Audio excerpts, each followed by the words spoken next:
That's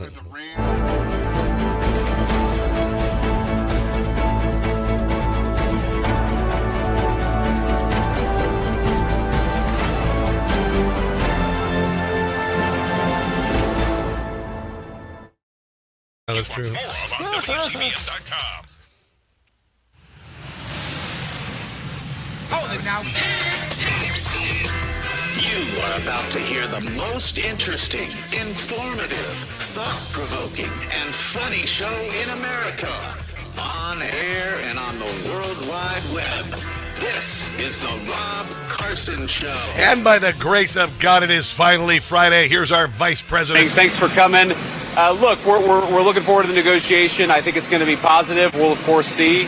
As the President of the United States said, if the Iranians are willing to negotiate in good faith, we're certainly willing to extend the open hand. If they're going to try to play us, then they're going to find that the negotiating team is not that receptive. So we're going to try to have a positive negotiation. The President has gave us some pretty clear guidelines, and we're going to see. So I hope you guys have a safe flight. We'll certainly take some questions later on. But for now, let's get on the plane and hit the road. Thank you all. Get on board, baby. Get on board. There you go. That is the VP. Here's what's going to happen. They're not going to go negotiate in good faith. They are not honoring the deal, and we're going to have to bomb the snot out of them again. There you go. That's all you need to know. They're not negotiating in good faith. They're not just letting the ships go through the Straits of Hormuz, which kind of, honestly, let's send some more of their ships to the bottom of the ocean. President Trump blasts the Iran terror regime for very poor job and dishonorable conduct on the Strait of Hormuz flow. That is not the agreement we have. Do you really want to F around and find out? Do you really want to, honestly? And this is what's going to happen, and this is why it's kind of a godsend that they're being this way, is because the regime has to be ended. The people of Iran have to be free. That's all you need to know. That's all you need to know. They cannot exist anymore. We have to kill all of them. That's just it. We have to kill all of them. Anyway, welcome to the show. Please come inside. How you doing? How are you doing? Did you have a good week? I had a good week. Had a very nice week. I've got friends coming in this weekend. I do. They're coming in from Pittsburgh, and it's kind of cool. They're some of the only friends who are still my friends after, being a Trump supporter and stuff. I've had these friends forever, and they're conservative, and they were like my wife and I's friends. And so, but they're still my friends. It's kind of cool. It's kind of cool. Doug and Peggy are their names, by the way. Doug and Peggy. How could you not like two people named Doug and Peggy? A couple named Doug and Peggy. There's only good can come out of a couple named Doug and Peggy from Pittsburgh. My God, they are salt of the earth. So I'm going to show them around. They want to go down and see the cherry blossoms. I think the blossoms are on the the Ascension. Actually, they're not as many cherry blossoms. I think they kind of peaked last week, but don't tell them. As they're listening, driving from Pittsburgh. Oh, hell, they're waiting. They're listening. But anyway, it's going to be fun. We're going to see all the sights and all that, and going to go out to King Street in Old Town Alexandria, go down, feed the birds, and, check out some great restaurants and whatnot. So, yeah, I'm kind of excited. I'm kind of excited about it. I have guests in the house, and they got the loft upstairs, and I went yesterday, and I got a comforter and 2 new pillows for them, for God's sake. Can you believe that?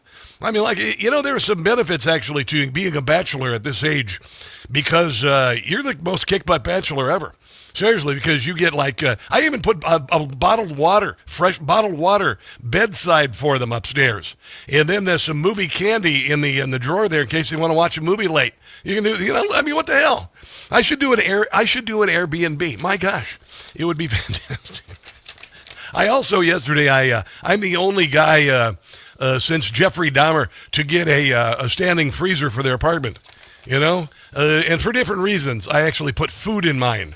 And I don't consider humans food. So I did. I got a little stand-up freezer. It's in my walk-in closet. I've got 1 bedroom, a loft, and a walk-in closet. And now my walk-in closet has a standing freezer.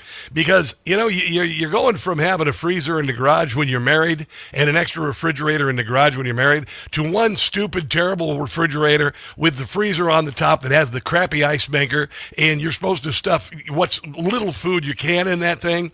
So this was the second thing I bought. I replaced the stove too. Here's another thing about being a bachelor of a certain age. I said, this stove sucks. So I moved into the storage unit and I got a good stove. So there you go. But my friends Doug and Peggy are coming. Maybe I'll have to get some popsicles and put them in the new freezer.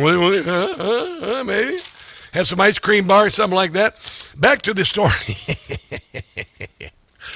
This is from the Gateway Pundit. Iranian regime once again proving it can't be trusted. Despite a delicate ceasefire agreement, Iran is already backsliding, attempting to choke off the world's oil supply, reportedly shaking down tankers for tolls. Gateway Pundit reported on Wednesday that the Farce news agency, I know, that's not CNN. It's FARS. CNN is FARCE. The official propaganda arm directly linked to is Iran's Islamic Revolutionary Guard Corps. The one that Chris Murphy likes to quote from on television reported that the tanker traffic is now suspended after Israel continued hammering Hezbollah. Well, Hezbollah is not part of the deal, you dummies. This is, let me see, the President of the United States. Here's White House Press Secretary Caroline Leavitt dismissed the reports as misleading, arguing that Iran's public message doesn't match what's happening behind closed doors. So there is that. Shipping data and international reports indicate that traffic remains severely restricted with vessels or outright unable to pass due to Iranian controls and threats and whatnot. And then, of course, Lloyd's of London refusing to insure the boats because there's a lot of nonsense with that.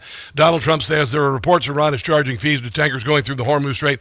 They better not be, and if they are, they better stop now. So I predict they're going to do a boom boom. We're going to do another boom boom. It's going to happen. Oh, by the way, I guess like 8 o'clock tonight, the Artemis is going to be landing off the Pacific coast. That's going to be kind of cool. Might have to watch that with Doug and Peggy. I think that'd be kind of fun. You know, I knew that the media was against Donald Trump, but I mean, I've never seen anything like this before, okay?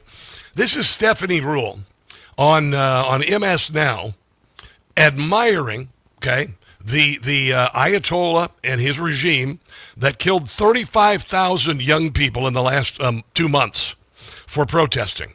Okay, which beats women and even murders them from showing their head or their hair in public. Okay, the same Iranian regime that destroyed Iranian culture and civilization starting in 1978. The same Iranian regime that has committed or paid for at least 50,000 terror attacks around the world, with tens of thousands of people killed and thousands of American soldiers either killed or maimed. Okay? This is Stephanie Rule. This is why MS Now needs to just disappear. Listen to this. Okay, this is a phenomenal point. Because you could disagree with Iran and what their point of view is, but it's... Did you hear the things that I just listed? Those are Iran's point of view. The fact that they have a deep belief in something, that's unfathomable that they will die to him. for. That they will die for. Yeah, you know, I mean, listen, I mean, you may disagree with Hitler's death camps and the extermination of the Jews, but God darn it, you got to admit, he's pretty committed to the extermination of the Jews. I mean, these people would be willing to die for him there, and these Nazis. That they'll destroy their country for. Yes. I mean, he has no ideological belief or patriotism about America, and he doesn't think anybody else does. So when he sees Iranians lining up around power grids at the point of a gun, by the way, he can't understand that. He thinks they're being paid to do it.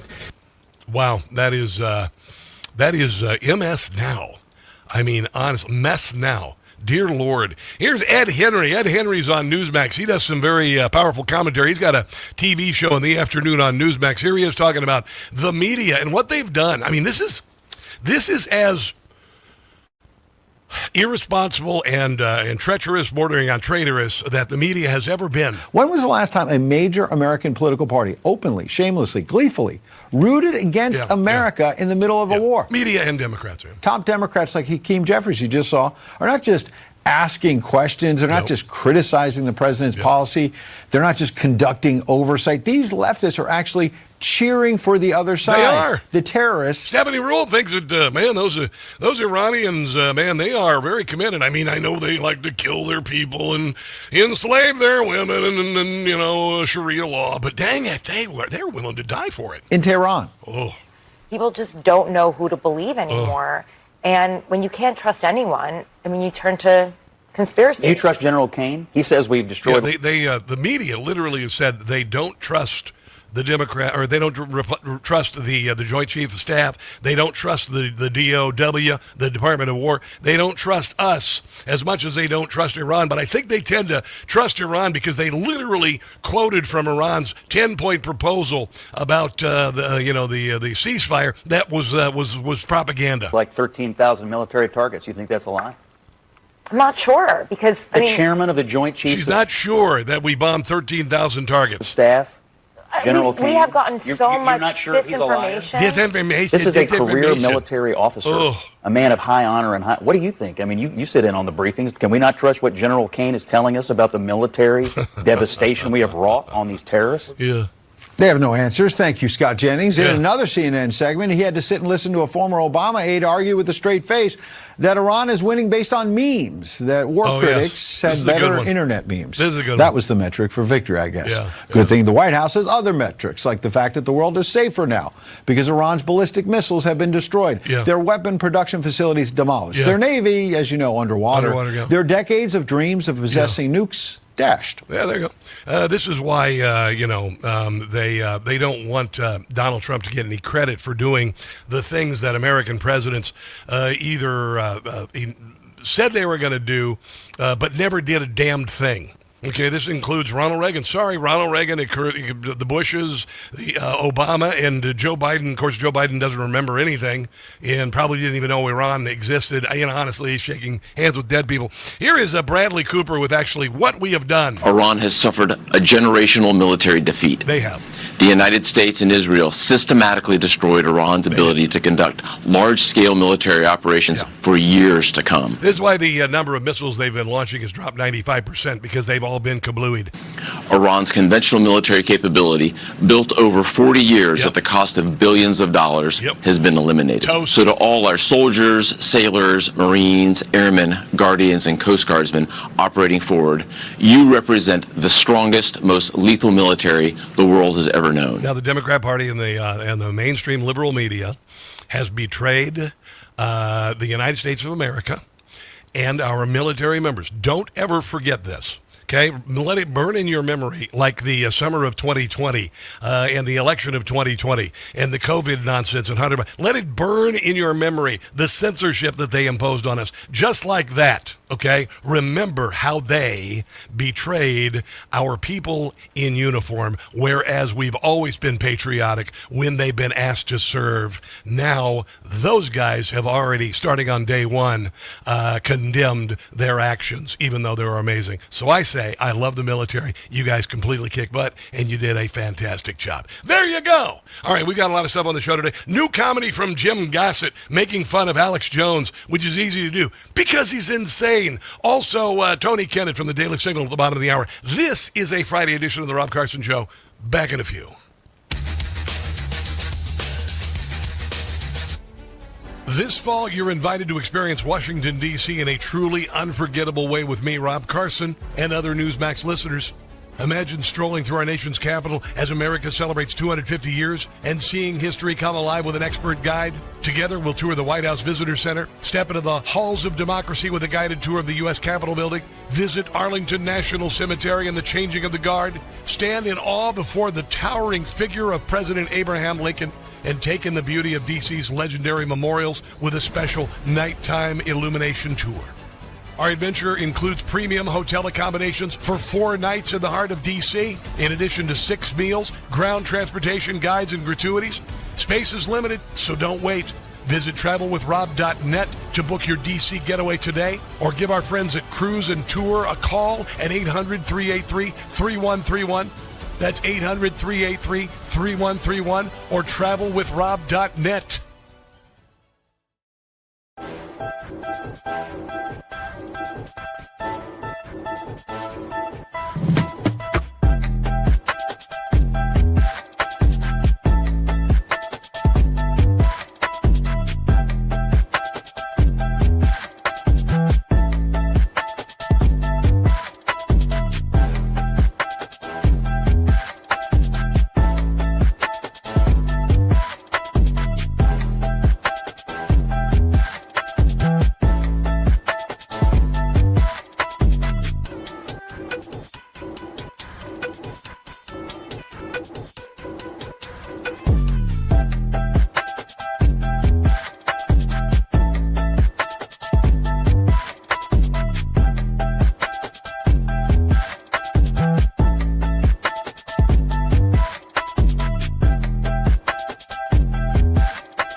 The Rob Carson Show podcast is everywhere. Go to newsmax.com/listen for details. By the way, if you get a chance to, check out my show. It's called Rob Carson's What in the World on Newsmax this weekend, Saturday at 3 o'clock in the afternoon, and then Sunday night at 8:30 following Dr. Michael Savage. Dr. Michael Savage loves the show, actually. And also, Donald Trump thinks it makes me the funniest guy on television. You want to hear a little story while we're just kind of chilling out on a glorious Friday? When I was selling cars, I got a call on a Sunday from this guy, Chris Ruddy, with Newsmax. And, this was back when I was still drunk and fat and selling cars. And he said, "Wow, Rob Carson, where have you been?" I said, "In an abusive relationship with radio for 25 years. And he said, "I'm going to give you a show." Because he was watching my podcast, which was called What in the World is Going On with Rob Carson, which at the time was actually a pretty apt description of my life. And he said, "Let's make it Rob Carson's What in the World because it's your show." And I said, "Oh, yeah." And so I've been doing it ever since. We've made some adjustments to it. It's a sharp, fun show. I put a lot of time into it. I run all my own video clips, by the way. It's like playing the piano and the guitar while singing. Both instruments while singing, because I have two computers going and I start and stop the video. Whenever the hamster on cocaine between my ears tells me to stop the video and insert an improvised comment. So you might want to watch it. It's really cool. Download the Newsmax app. Get a Newsmax Plus membership. I got that, so I can listen in my truck in my Bronco Buck. I like to listen to Newsmax, and then also you can watch it on YouTube TV. YouTube TV. There you go. There you go. Oh my goodness, inflation was up. Inflation was up. You know why? Because we ridded the world of the terrorist threat of Iran, effectively on the way to freeing 90 million people and ending the ties with terrorist proxies around the world, and it caused the price of oil to go up, you see. But here's the positive. The consumer price index rose 0.9% in March. That means prices were up 3.3%. Economists had forecast a 0.9% monthly gain. Energy prices jumped 10%, led by 21% in gasoline prices. I know, it sucks. Core prices, though, a measure that excludes energy and food prices, only went up 0.2%. That matches the increase in February, is below the 0.3% increase forecast for the year. Core prices up 2.6%, also a tenth of a percentage point below expectations. Here's the positive. Wages are up.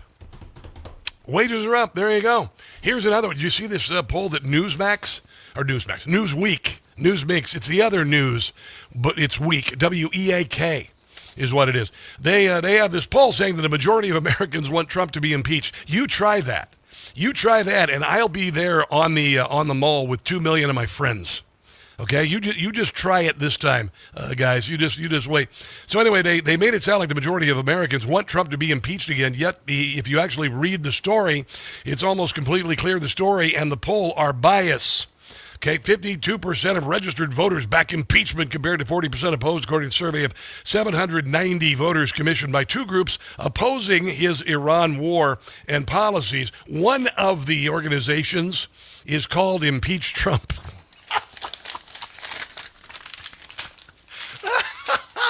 Oh, no, that's going to be fair and impartial. And then, of course, Newsweek, they published it. I mean, honestly, did you know Newsweek about 10 or 12 years ago, something like that? They sold the dang magazine for $2.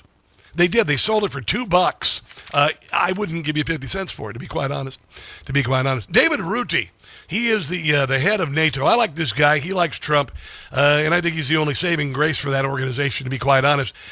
He still hasn't lived down the fact that he called Trump daddy a few years ago. Here he is yesterday talking about that. Do you still consider him daddy after yesterday? Well, on the daddy thing, this is a language problem. In Dutch, you would say, hey, the translation of your father is daddy. And I would say, sometimes daddy has to be angry. So I was not calling him my daddy, but saying...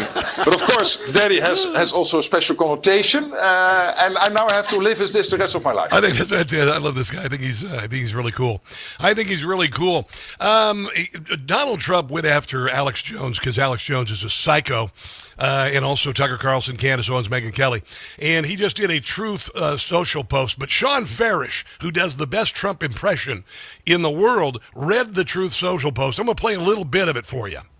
I know why Tucker Carlson, Megyn Kelly, Candace Owens, and Alex Jones have all been fighting me for years, especially by the fact that they think it is wonderful for Iran, the number one state sponsor of terror, to have a nuclear weapon, because they have one thing in common: low IQs. They're stupid people. They know it, their families know it, and everyone else knows it too. Look at their past. Look at their record.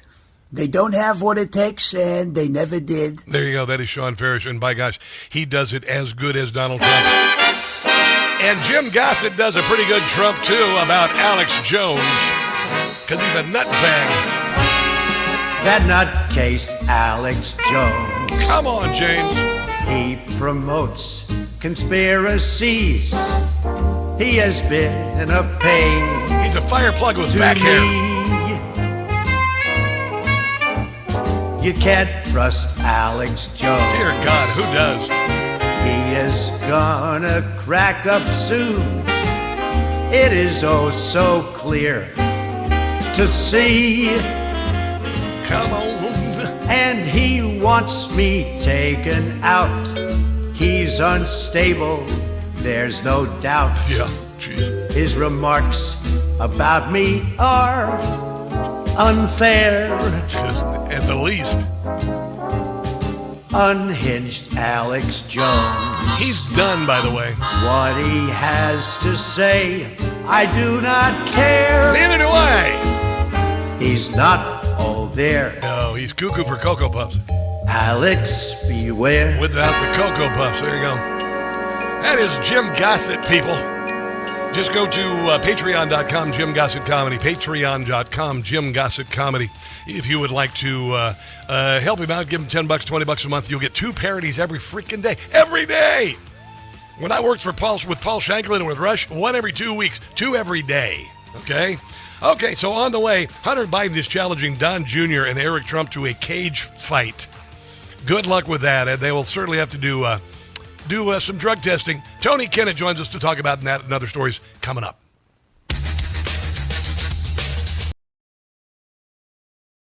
Hey guys, it's Carson. I just got a ghost bed.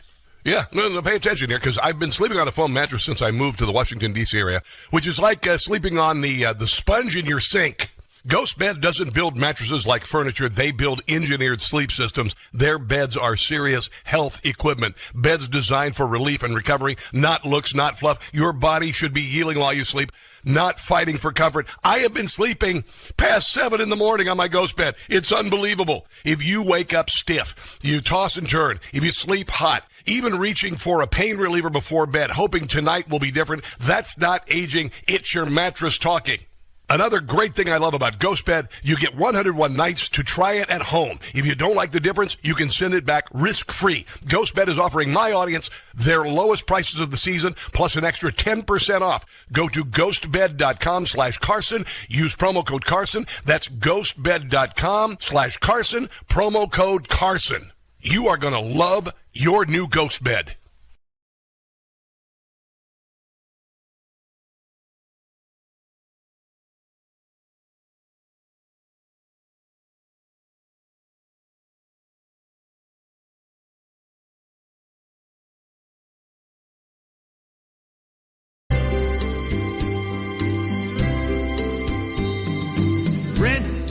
Free in libs' heads I'm living, the fits I am giving to Whoopi, Sunny, and Joy. Rent free, I'm occupying.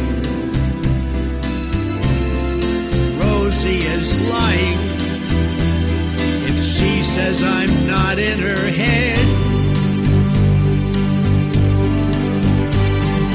Break free, they simply can't do it. When you get down to it, they have TDS real bad. Hatred, just watch it as it spreads, because inside their heads I live.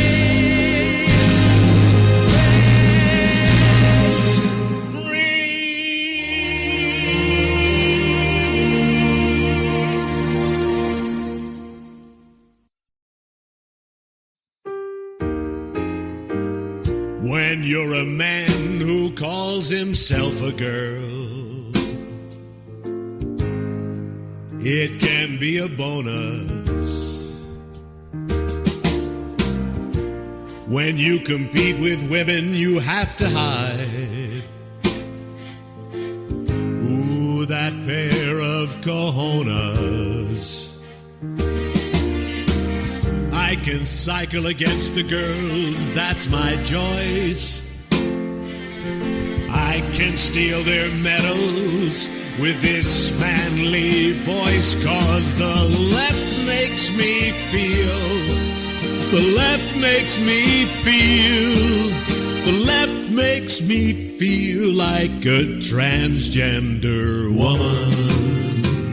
When I compete with females, I'm the one that's feared, 'cause I'm the only person in the race with a beard. But somehow I feel the left makes me feel, they make me feel like a transgender woman.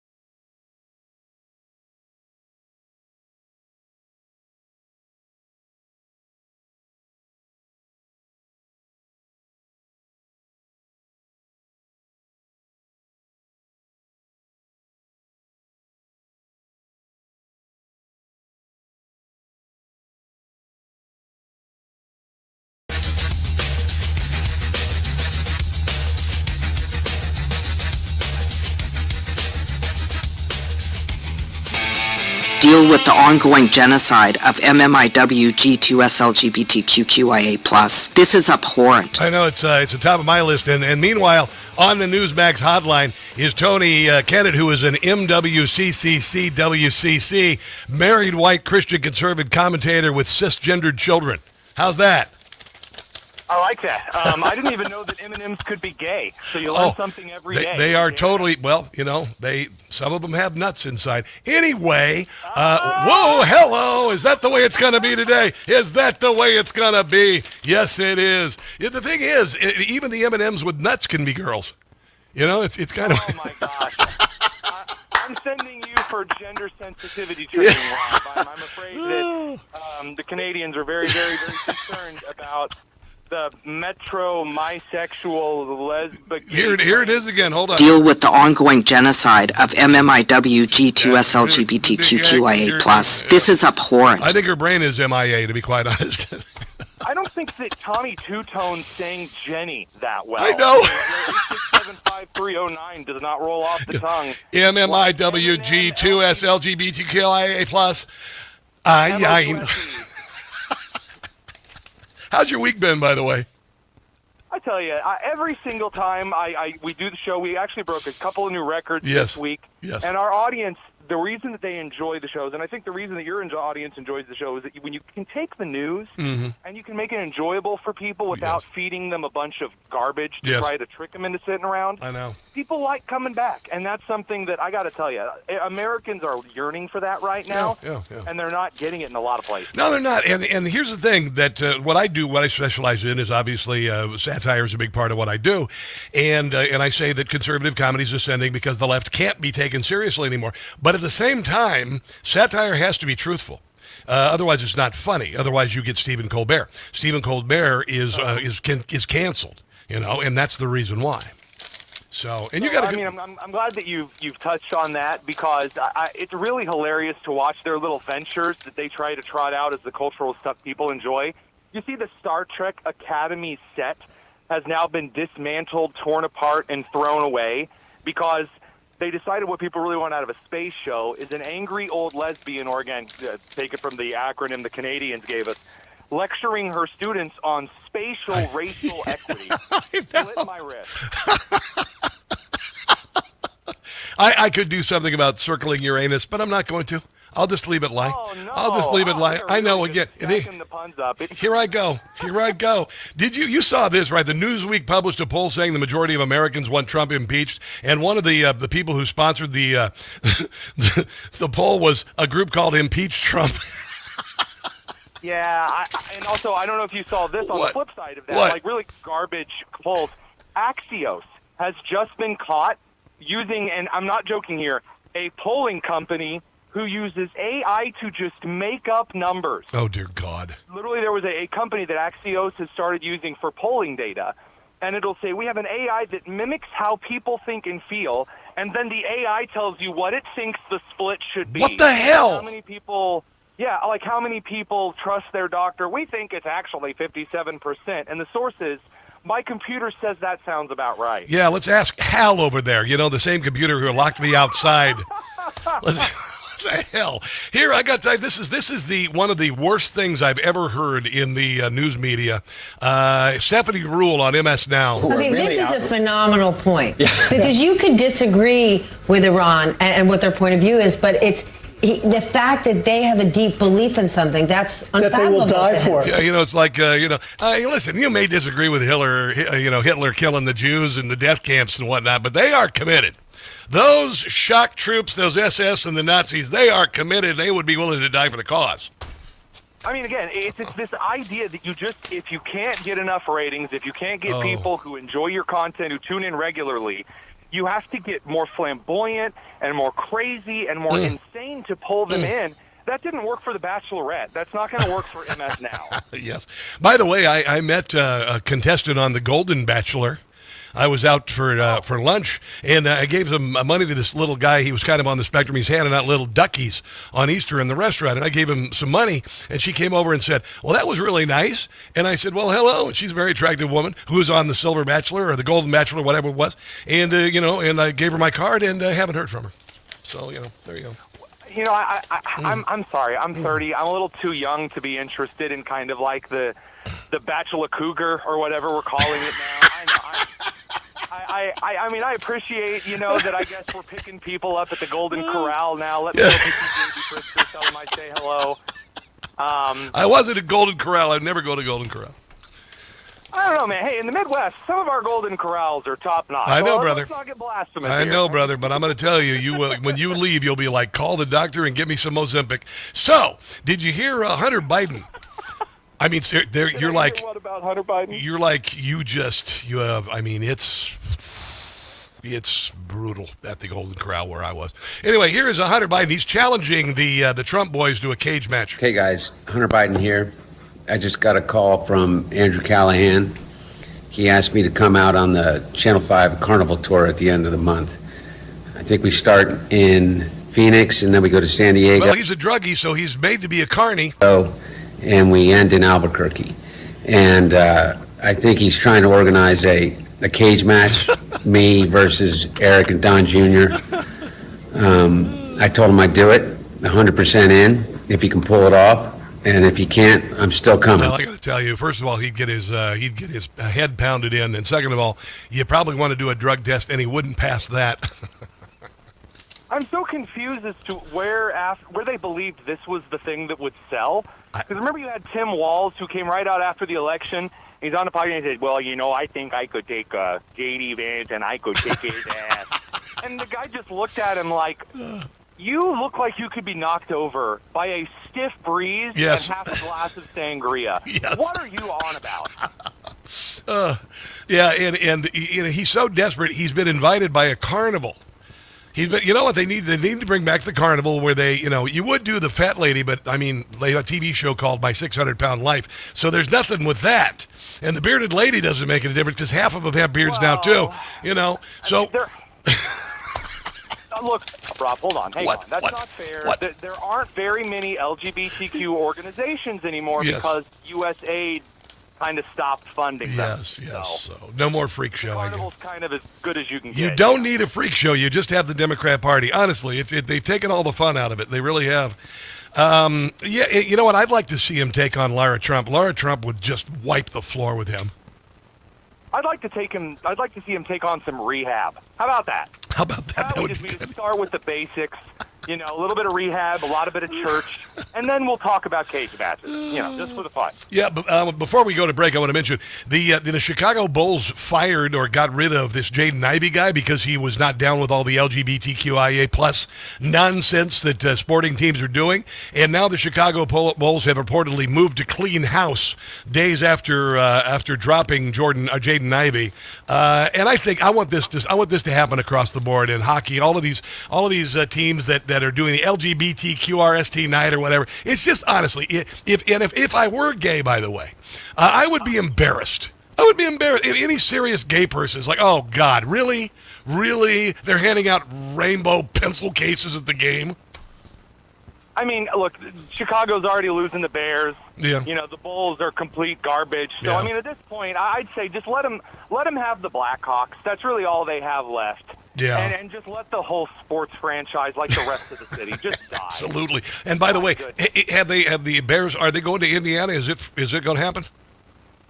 I mean, that's what I'm told. Okay. Again, I'm so sorry to be the only Hoosier who doesn't really care. I hate the NFL and I hate the NBA. Give me college basketball, college football any day of the week. Love it. But, dude, the NFL and NBA are full of such pansies, and this is another example. That was very homophobic of you, by the way. That was pans. What? You're pansgendered. I am one of the 36 letters in the Canadian alphabet. Yeah, let's take a break and come back more with Tony Kinnett on the other side. This is the Rob Carson Show.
App Store.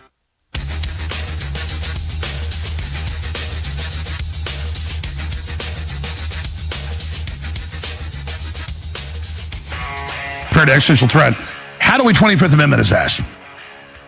The problem is to get the 25th Amendment is harder than impeachment. You have to get 2/3 of the House and 2/3 of the Senate. So what do we do?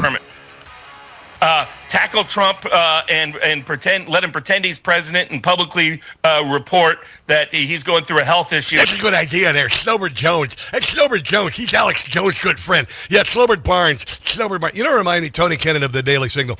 You remember the Bugs Bunny cartoon where there was the bulldog, with the hat, and then the little dog, the little yippy one that was going, yeah, boss, whatever you say, boss, whatever. That's what it reminds me. Slobert, what's his name? Slobbery whatever, and Alex Jones.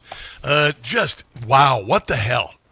Again, I do want to issue a very kind-hearted thank you to Megyn Kelly, to Tucker Carlson, to Alex Jones, to Candace Owens, to all of those fools for, again, elevating our show. I really enjoy it. I like it. I like seeing higher numbers because so many people are abandoning their rampant jackassery. Oh, yes.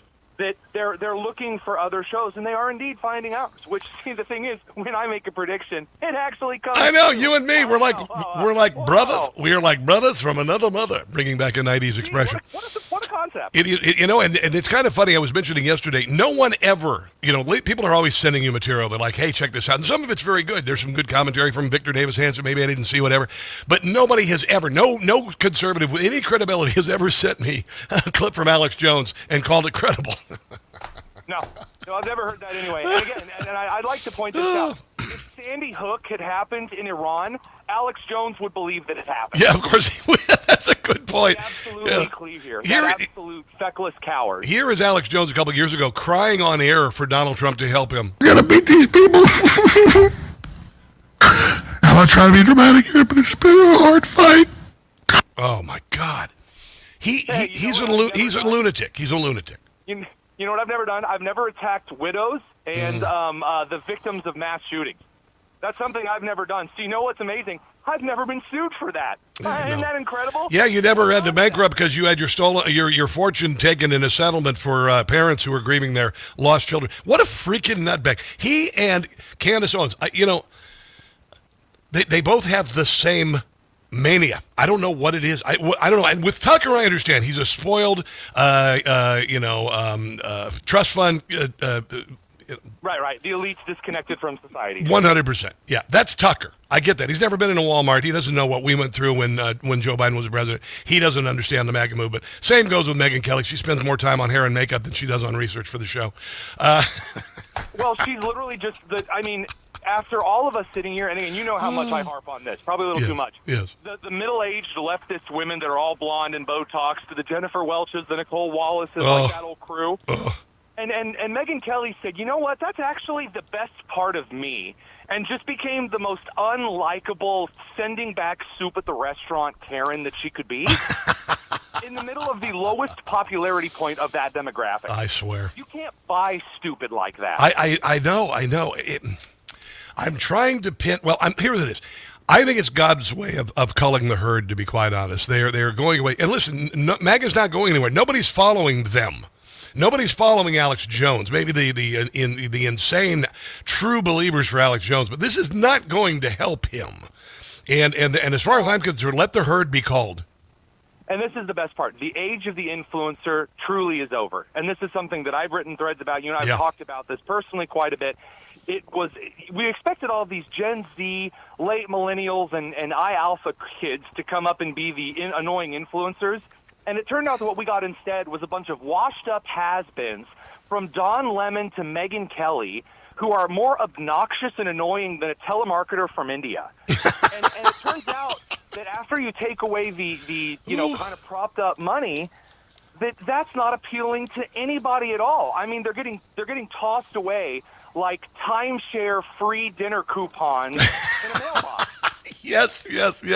And by the way, I would consider Indian telemarketers or those to be more influential at this point than Tucker Carlson and Megyn Kelly, to be quite honest. I mean, you'd be correct. You'd be accurate. You'd be right. One other thing I want to mention.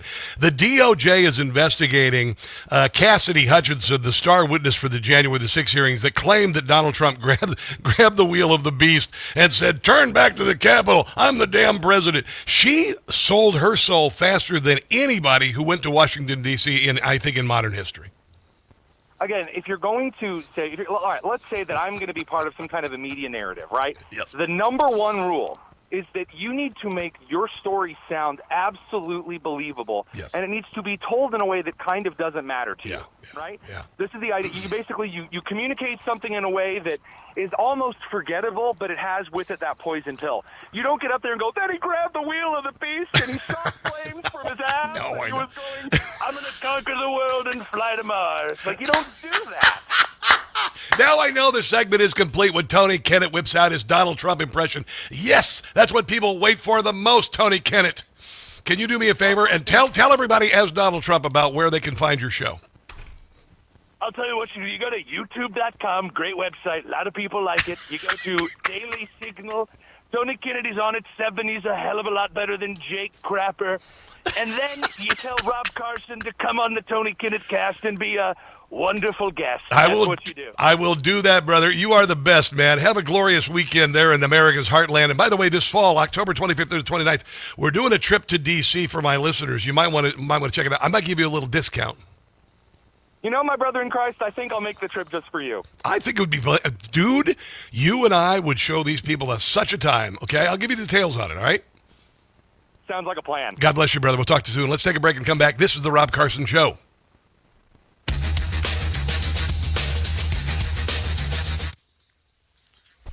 Is he phenomenal? Is he phenomenal? My God. Wow. Phenomenal. I'm going to text him right now. Tony Kinnett, here we go. Oh, superb. Superb. Travel with Rob.net.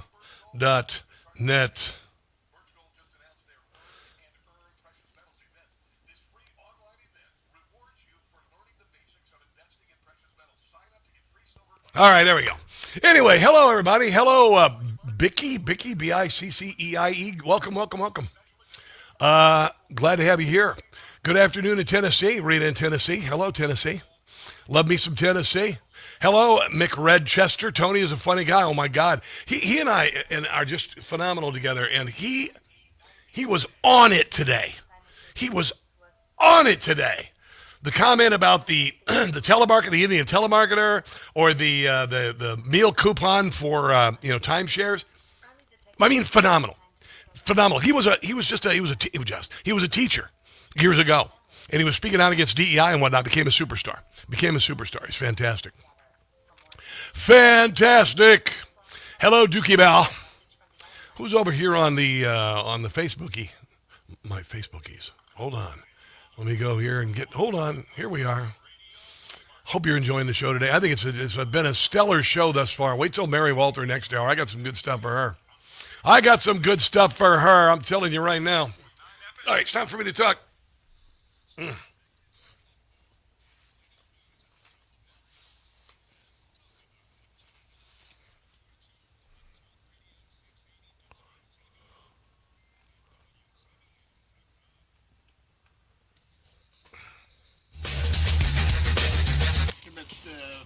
Here. 310.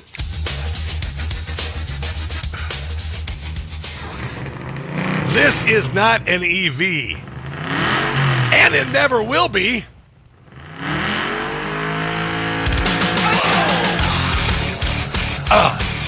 I love it.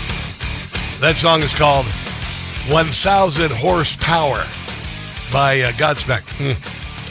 I've been kind of leaning into the metal this week a little bit at the gym. I've been listening to some serious metal. There's a new band that I like called Skindred. They have a song called Bring On the Boom, and it's like, whoa. If you don't like hard rock, your head will explode. So if you don't like hard rock, your head will explode. By the way, I mentioned to Tony Kinnett, I think Tony's going to come out to the trip to D.C. October 25th through the 29th. Wouldn't that be fun? Can you imagine he and I there? with you guys this fall. Holy crud. That's just amazing. So we got 5 nights, 5 days, 4 nights with accommodations, 6 meals, ground transportation, guides, gratuities, and also we're going to see all the sites. We're going to take it all in. I'm going to show you, and listen, I'm going to become your tour guide. I'm going to tell you all sorts of stuff about it, and I'm like a kid. When it comes to showing off this city, I'm like a kid because I still get goosebumps when I see the Abraham Lincoln statue in the Lincoln Memorial. I can't believe when I drive across the Memorial Bridge. I don't know if you knew this, but you look right up the hill, you see General Lee's house, because that's where he lived before, after the Civil War. They took that house and they buried our dead on his land. Did you know that? You didn't know that, did you? And then we're going to go up there. We're going to see the Tomb of the Unknown Soldier, one of the most beautiful ceremonies you'll ever see, one of the most precision, incredible ceremonies you've ever seen. You will sit there in stunned silence. You go down the hill, you cross the bridge, and boom, there's the Lincoln Memorial. Right there is the Lincoln Memorial. We're gonna take it all in. Oh my goodness. Travelwithrob.net, travelwithrob.net to get your DC trip booked. Our friends at Cruise and Tour are doing this, and it's the 250th anniversary of our country. And Donald Trump is the president, and you know what? There's a reason why that election was rigged in 2020. Because he would have not been the president now, and I know it's serendipitous that it is, and I know it's serendipitous that you and I are here. I know it is very much the reason why I'm here, why I moved here, why I left my family behind. I love my kids; they're coming out, and all that. But there's a reason for this. And this is maybe the time you finally make it to Washington, D.C., because this is our city. This doesn't belong to, the mayor or the swamp. This is our city. Washington, D.C. is our city, and it is more beautiful than it has ever been. It is amazing. Travelwithrob.net, travelwithrob.net, or 800-383-3131, 800-383-3131. On the way, Mary Walter next hour. Oh, she's got some good stuff to talk about on the other side. This is The Rob Carson Show. Don't go anywhere. No blind rhetoric. No talking down to me. Don't tell me how to think. Don't tell me how to think. Don't tell me how to think. I trust Newsmax. Newsmax. They don't tell me how to think. They let me decide. Real news for real people.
out. You are about to hear the most interesting, informative, thought-provoking, and funny show in America. On air and on the World Wide Web. This is the Rob Carson Show. It is the Rob Carson Show. Welcome to it. Please come inside. We've got much to get to before the end of the radio program. My TV show is called Rob Carson's What in the World, by the way. And it's this weekend twice. It's running twice. Saturday afternoon at 3 and Sunday night at 8:30, okay? So you can set your DVR. You can watch it either time, whatever works for you. But it's this weekend is very good. We talk about things are getting all sorts of X-Files in America. All sorts of X-Files in America. That also, we'll talk about the California high-speed rail joke, but it's not even a joke. It's unbelievably tragic. I had mentioned, this trip to D.C. and Robert E. Lee's plantation, and I got a note from one of my listeners who said that Union soldiers started burying their dead on General Robert E. Lee's plantation during the Civil War. He wasn't ever able to plant crops there again, and he also said that Lincoln asked him to head up the Union Army before things got heated. He thought he was a better general, but he felt his obligation was to Virginia. So there you go. Thank you very much. I appreciate the information. Regardless, it's going to be something else. It is going to be something. And just going through the tour of the house is pretty crazy, too. You just don't want to do it when it's 100 degrees outside. I did that one time, and oh, my God, I thought I was going to lose it. Travelwithrob.net if you want to book the trip. I think we need a little bit of good news. We love to win. Winning, so much winning. There's lots of winning, lots of winning, lots of winning, lots of winning, lots of winning, lots of winning, lots of winning. It's so good. Lots of winning, ladies and gentlemen, including a lot of illegals either being deported or self-deporting. And Brett, ICE Director Lyons went on to tell us that ICE has now arrested more than 453,000 criminal aliens. Wow. Those are aliens who have been charged with or convicted of a crime since President Trump began his second term in office. There you go. And, of course, Joe Biden let them in. Unvetted for criminality, gang membership, disease, anything. It was stuffing a Trojan horse with illegals, and we're still suffering the consequences. But I'm glad that Donald Trump is kicking some butt. Oh, here's some more good news. Guess what's happened to Tucker Carlson's popularity among Republicans? Let's start off with Tucker Carlson, who has been in absolute free fall with Republicans. I mean, just take a look at this. Look at this trend line. Tucker Carlson's net favorable. Back in March of 2024, when he and Donald Trump were very close friends, look at this. He was at plus 54 points. Yeah. Look at where he is today at only plus 7 points among Republicans, and that includes GOP-leaning independents. I mean, that is a drop of what, 47%? That's a career suicide. Percentage points. My goodness gracious. When you go up against Donald Trump and you want to appeal to the Republican base, to quote the movie Good Burger, you go on the grinder, and that is exactly what has happened to Tucker Carlson. I've never heard anybody quote the movie Good Burger. Who has absolutely collapsed among Republicans. So if it is a choice between the president and Tucker Carlson among these voters, what do they basically say? Yeah, they choose Donald Trump basically every single time. Look at this. Okay, the exact same poll, this UMass Lowell poll. Look at this. Yeah. Net favorables among Republicans. Again, this is Republicans plus Republican-leaning independents. Yeah. You see Carlson on the right side of your screen at plus 7 points. Look at where Donald Trump is at plus 61 points. And this is actually a little bit low for Donald Trump. In other polls around the same time, he was even higher than this. Again, he is crushing Tucker Carlson. Yeah, and the more you do this, the more you're going to fail. As far as Alex Jones viewers, listeners, I don't know what's in their head. To be quite honest, maybe they'll follow Alex Jones off a cliff. I mean, anybody who would actually watch his show, not only hear his viewpoint, but listen to that freaking voice. I mean, honestly, really, what is wrong with you? He's an insane fire plug with back hair. That's what he is. So there you go. But Tucker Carlson's career, not exactly rocking. Here's Jim Gossett as Tucker on the Rob Carson Show. I can't defend making Nick Fuentes my friend. What kind of message does that send? Yeah, it doesn't. Could be the end. Yeah, you're done, buddy. You're done. Just as I feared. My support has disappeared. We didn't really like you that much anyway. You're not a likable Folks now person. think that I'm weird. Yeah, pretty much. I'm not revered. Hanging myself. It seems that I'm hanging myself every day. Wow. Hanging myself. Don't know why I'm hanging myself. That is just genius. Cannot say. Jim Gossett. Jim Gossett, man, unbelievable. Another hit. I mean, majorly, and not like Democrats hits. You know, like Hunter Biden, another hit. That involves inhaling a substance. But that is another hit from Jim Gossett. Patreon.com, Jim Gossett Comedy. Just phenomenal. Here's why. Here's why Tucker Carlson had some valid opinions, and I appreciated him as an intellect for a while. But he's never been a likable person. Tucker Carlson would never be the kind of person you want to hang out with. Am I right? Am I right? Would you want to hang out with Alex Jones? Oh my God, what the hell? Would you want to hang out with Alex Jones? Who would want to hang out without? I mean, seriously, I'm totally serious. Would you rather? Okay, I'll just be honest. You know, 'cause I think I'm fairly likable. You know. I try to be real on the radio and on the stream and everything and on television. I'm a real person. When I meet my listeners, I love them up, man. We did the inauguration party with WGMD in Rehoboth when Trump was inaugurated. And there were 350 people there, and I hugged every one of them. Would you rather hang out with me? Or would you rather hang out with Tucker Carlson? Or would you rather hang out with Alex Jones? Now, I know why you guys would probably want to hang out with Megyn Kelly, but you're dreaming, okay? It's no. But would you really want to hang out with? No, nobody would. None of those people are likable. None of those people are really likable. Marjorie Taylor Greene, you can go to a gym and flip some tractor tires, you know, or whatever with her. But honestly, no. Could you imagine going to a house for dinner?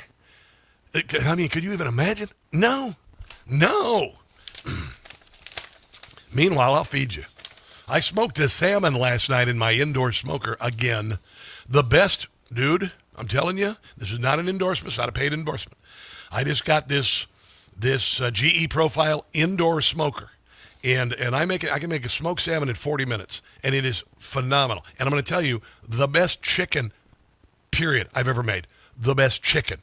Smoked chicken breasts, you think they're going to be kind of dry or whatever. The most tender, fantastic chicken breasts ever. Competition-style chicken thighs. The best. GE Profile indoor smoker. See, this is kind of one of the things about being a bachelor at my age is, you know, I know my stuff. And so when you come over to my house, you're going to get treated well. You're going to get fed. I know my cigars. I know my this and that and all that. And you've got a designated driver. So there you go. It's kind of cool. Fifth Circuit delivers unanimous victory for Trump on immigration.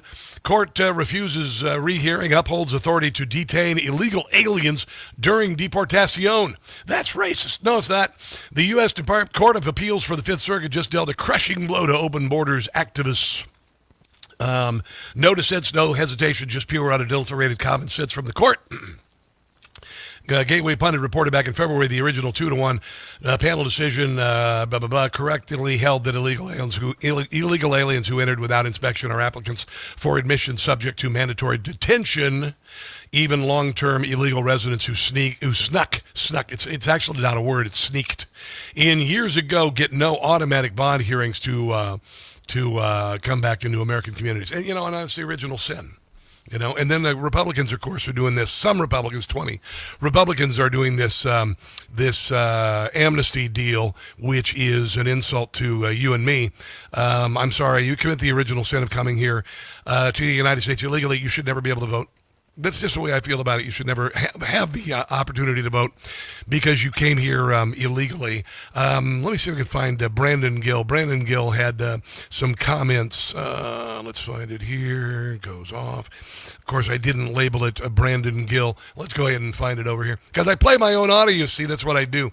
Goes off. Here we go. Here is Brandon Gill going off on illegal aliens. You know, the people who are actually living in fear are the Americans who are sending bring their kids to schools that are flooded by fentanyl because of our open borders and because of what illegal aliens have done. The people who are living in fear are the Americans who can't put food on the table because their wages have been suppressed because of illegal aliens who are in this country or who have lost their jobs altogether.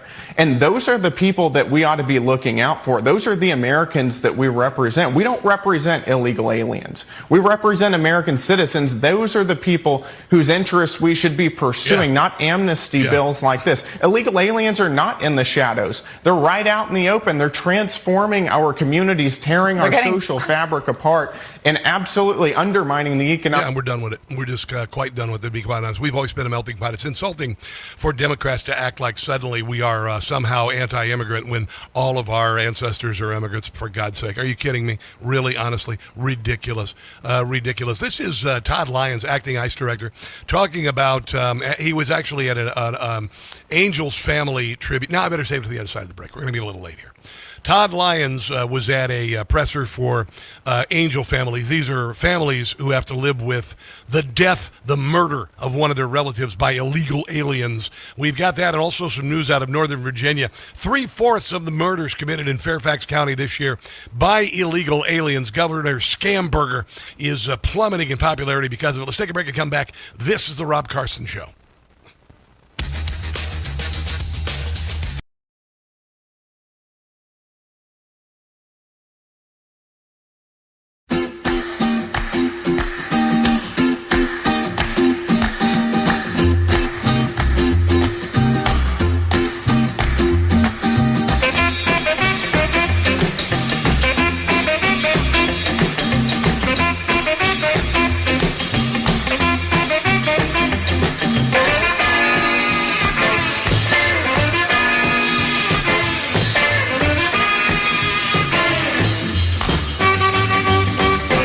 Deported.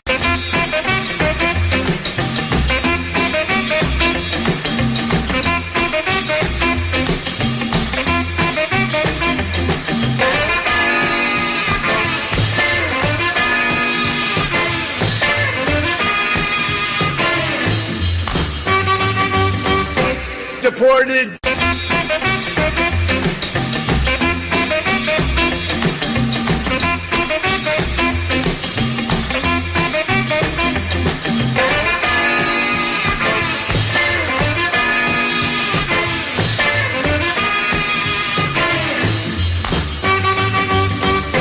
Deported.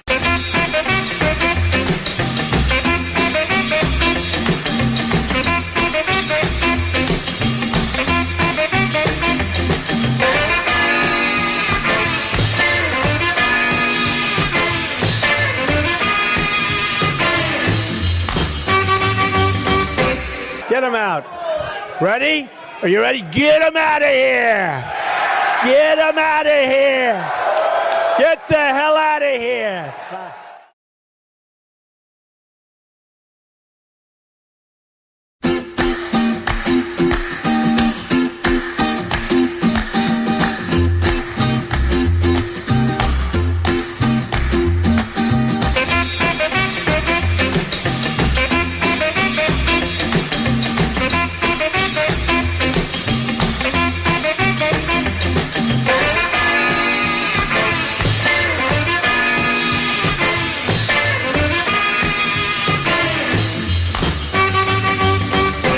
Deported.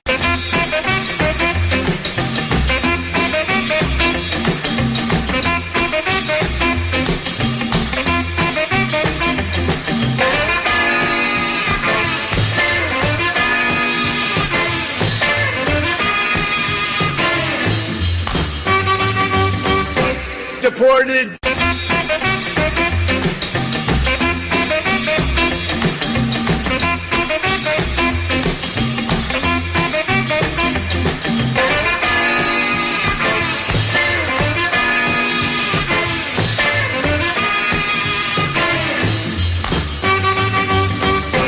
Deported.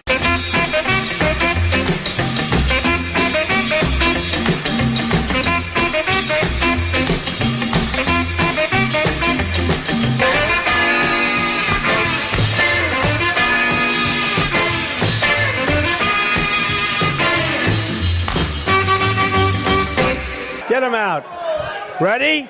Are you ready? Get them out of here. Get them out of here. Get the hell out of here.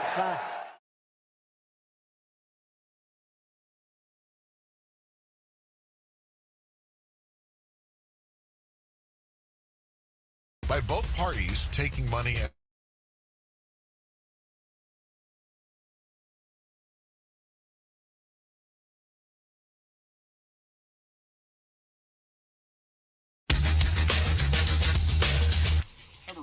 Diggy.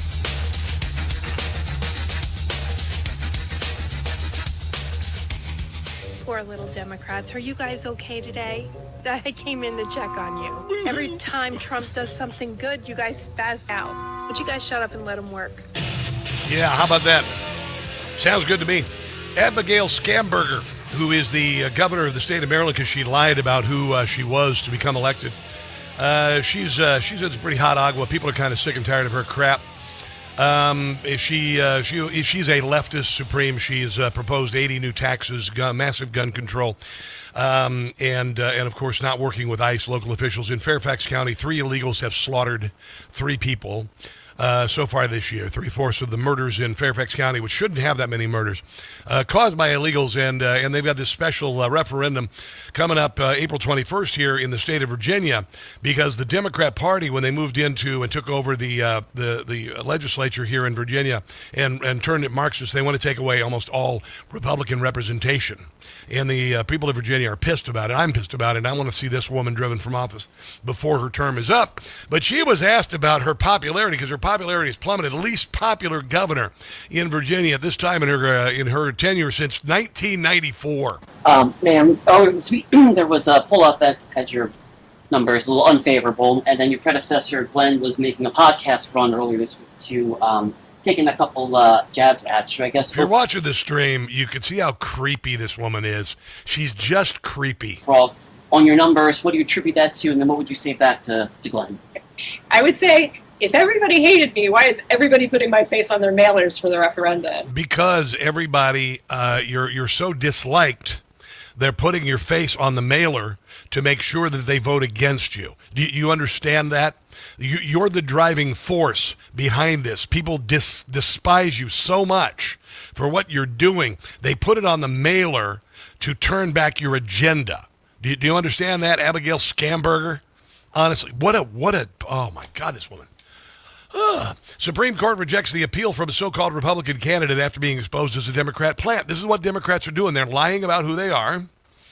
Or because they can't steal elections anymore, because, got all sorts of things happening with regard to election integrity. I think they just removed like 400,000 people from, I don't remember which state it was, but Harmeet Dillon's removing a lot of illegals from the voter rolls, cleaning up the voter rolls, getting dead people off of all of that, which is a giant contingent of the Democrat Party. Dead people. I like to drive by the cemetery and say, hey, look, I didn't vote for Joe Biden. Supreme Court rejects this appeal. This Republican candidate who was kicked off the GOP ballot after evidence surfaced tying him directly to the Democrat Party, Samuel Ronan, a progressive who ran for chair of the Democrat Party in 2017, thought he could sneak into the GOP primary ballot in Ohio's solidly conservative 15th Congressional District. Monday, U.S. District Judge Sarah Morrison ruled that the Franklin County Board of Elections acted within its authority to remove the SOB from the ballot. Because this is what they're doing now. They will lie. Your Democrat Party is so just stinking corrupt. Why do you even belong? If you still do. Another story that's kind of interesting.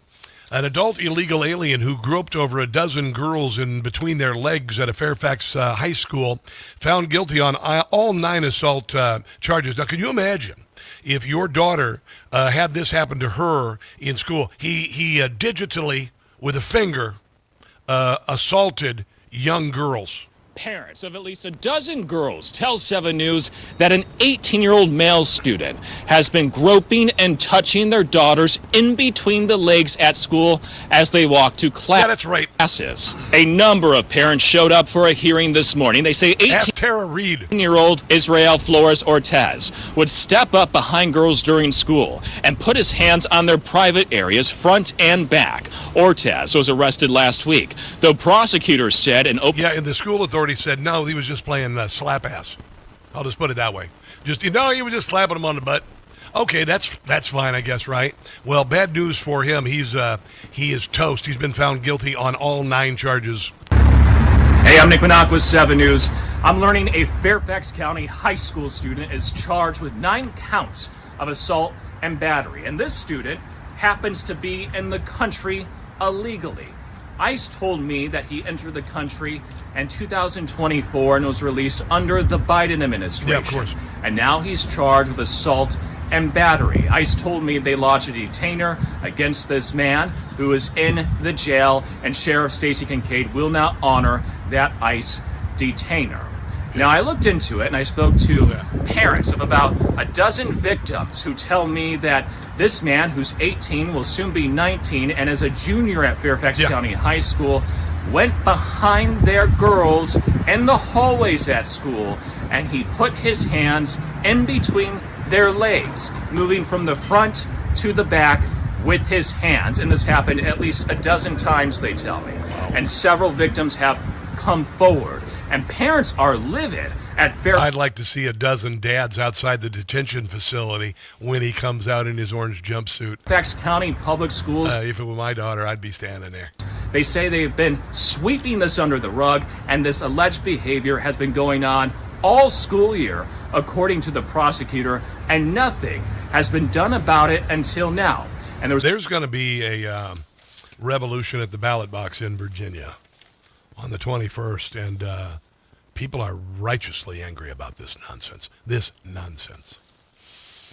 So, a lot of the times when you go to school, you graduate with a lot of debt and you don't learn a dang thing. How about if you actually earn while learning? Wouldn't that be cool? Yeah. Right now, Birch Gold is doing a Learn and Earn Precious Metals event. Seriously, yeah. Free online event. Rewards you for learning the basics of investing in precious metals. Sign up, get free silver in your next purchase, get even larger incentives as you go. The more you learn, the more you earn. Do it now because it ends on April the 30th. So if you want to learn more about it, they're not going to pressure you. You're not going to do all this. And again, you're not graduating with any student debt. Text my name, Rob, to the number 989898 to join Birch Gold's Learn and Earn Precious Metals event April 30th. By the way, back in 1971, dollars convertibility into gold ended. It was $35 an ounce. Now, the U.S. dollar has lost 85% of its purchasing power. I know this because you try to buy a house near where I live. Median house price starts at $775,000. Stupid. Who could afford that? I mean, what salary can afford that, honestly? Gold, on the other hand, has increased in value by over 12,000%. So maybe it's time you got on the gold train. Woo, woo, yeah. Okay, so we've got Mary Walter on the other side of the break. As always, I come up with some stuff that's kind of interesting. And she's come up with some really good stuff, too, by the way, including a Michael Jackson song done in a style that is, country. And it actually kind of kicks butt. And then also in Times Square, they were going to drop the New Year's Eve ball for the 250th anniversary of America as founded on the night of July the 3rd this year. Zohran Mamdani has closed it to the public. I say about 1 million of us go there anyway. How about that? Mary Walter on the other side of the break. Don't go anywhere.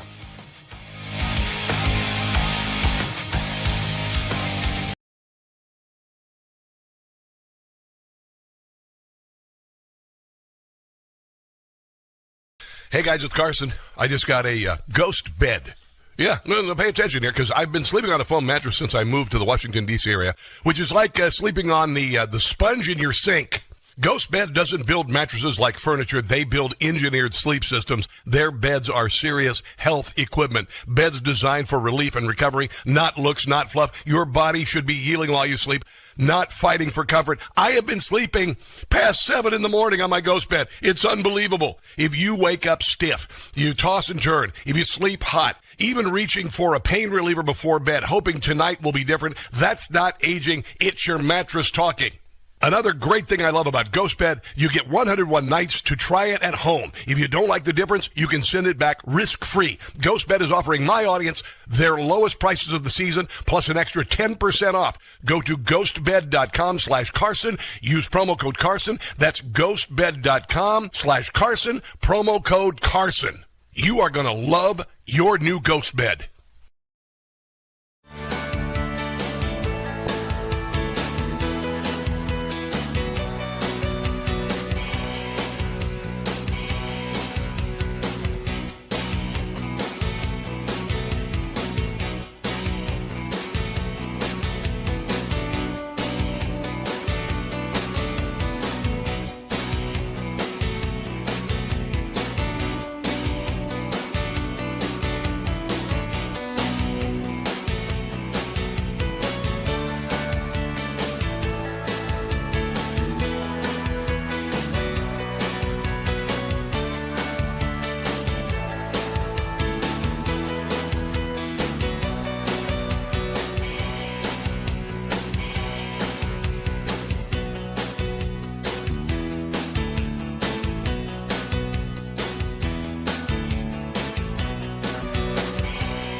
Okay.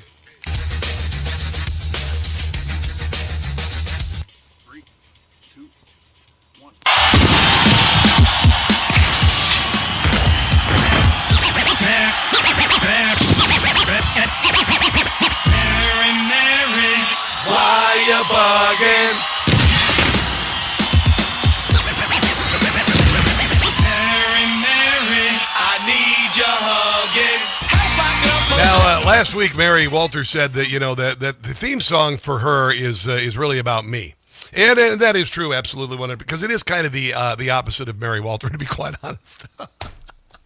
But yes, I want to make a splash, Mary Walter. How are you today, by the way? I'm good. Happy Friday. Yes. Have you had a good week? I've had a very busy week. Have you? Nice. Well, yeah, I would ask you. You're going to give me a laundry list of all the appearances you do on television and stuff. We usually reserve that for the end of the end of the bit. You got some breaking story about Hunter Biden. Tell me. Yeah. So Hunter Biden is being sued by his lawyers. Yeah. For not paying them. He's $17 million in debt. Wow. Can't he just sell a couple paintings or get a job as an oil executive? Well, it's really weird how all of those paintings stopped selling when his dad was no longer in the White House. Isn't that weird? Weird. I got to tell you. Now, is it true? Where's he going? He expatted himself. He's living in South America, and he's apparently been there for a while, so much so that Trump ended his Secret Service protection because of the travel costs. Yeah. But now he's apparently there. Well, he's kind of screwed because we're bombing the drug boats, so he's not going to be able to drive those. He's not going to get a job doing that. Yeah, he can't allowed even a drug Uber,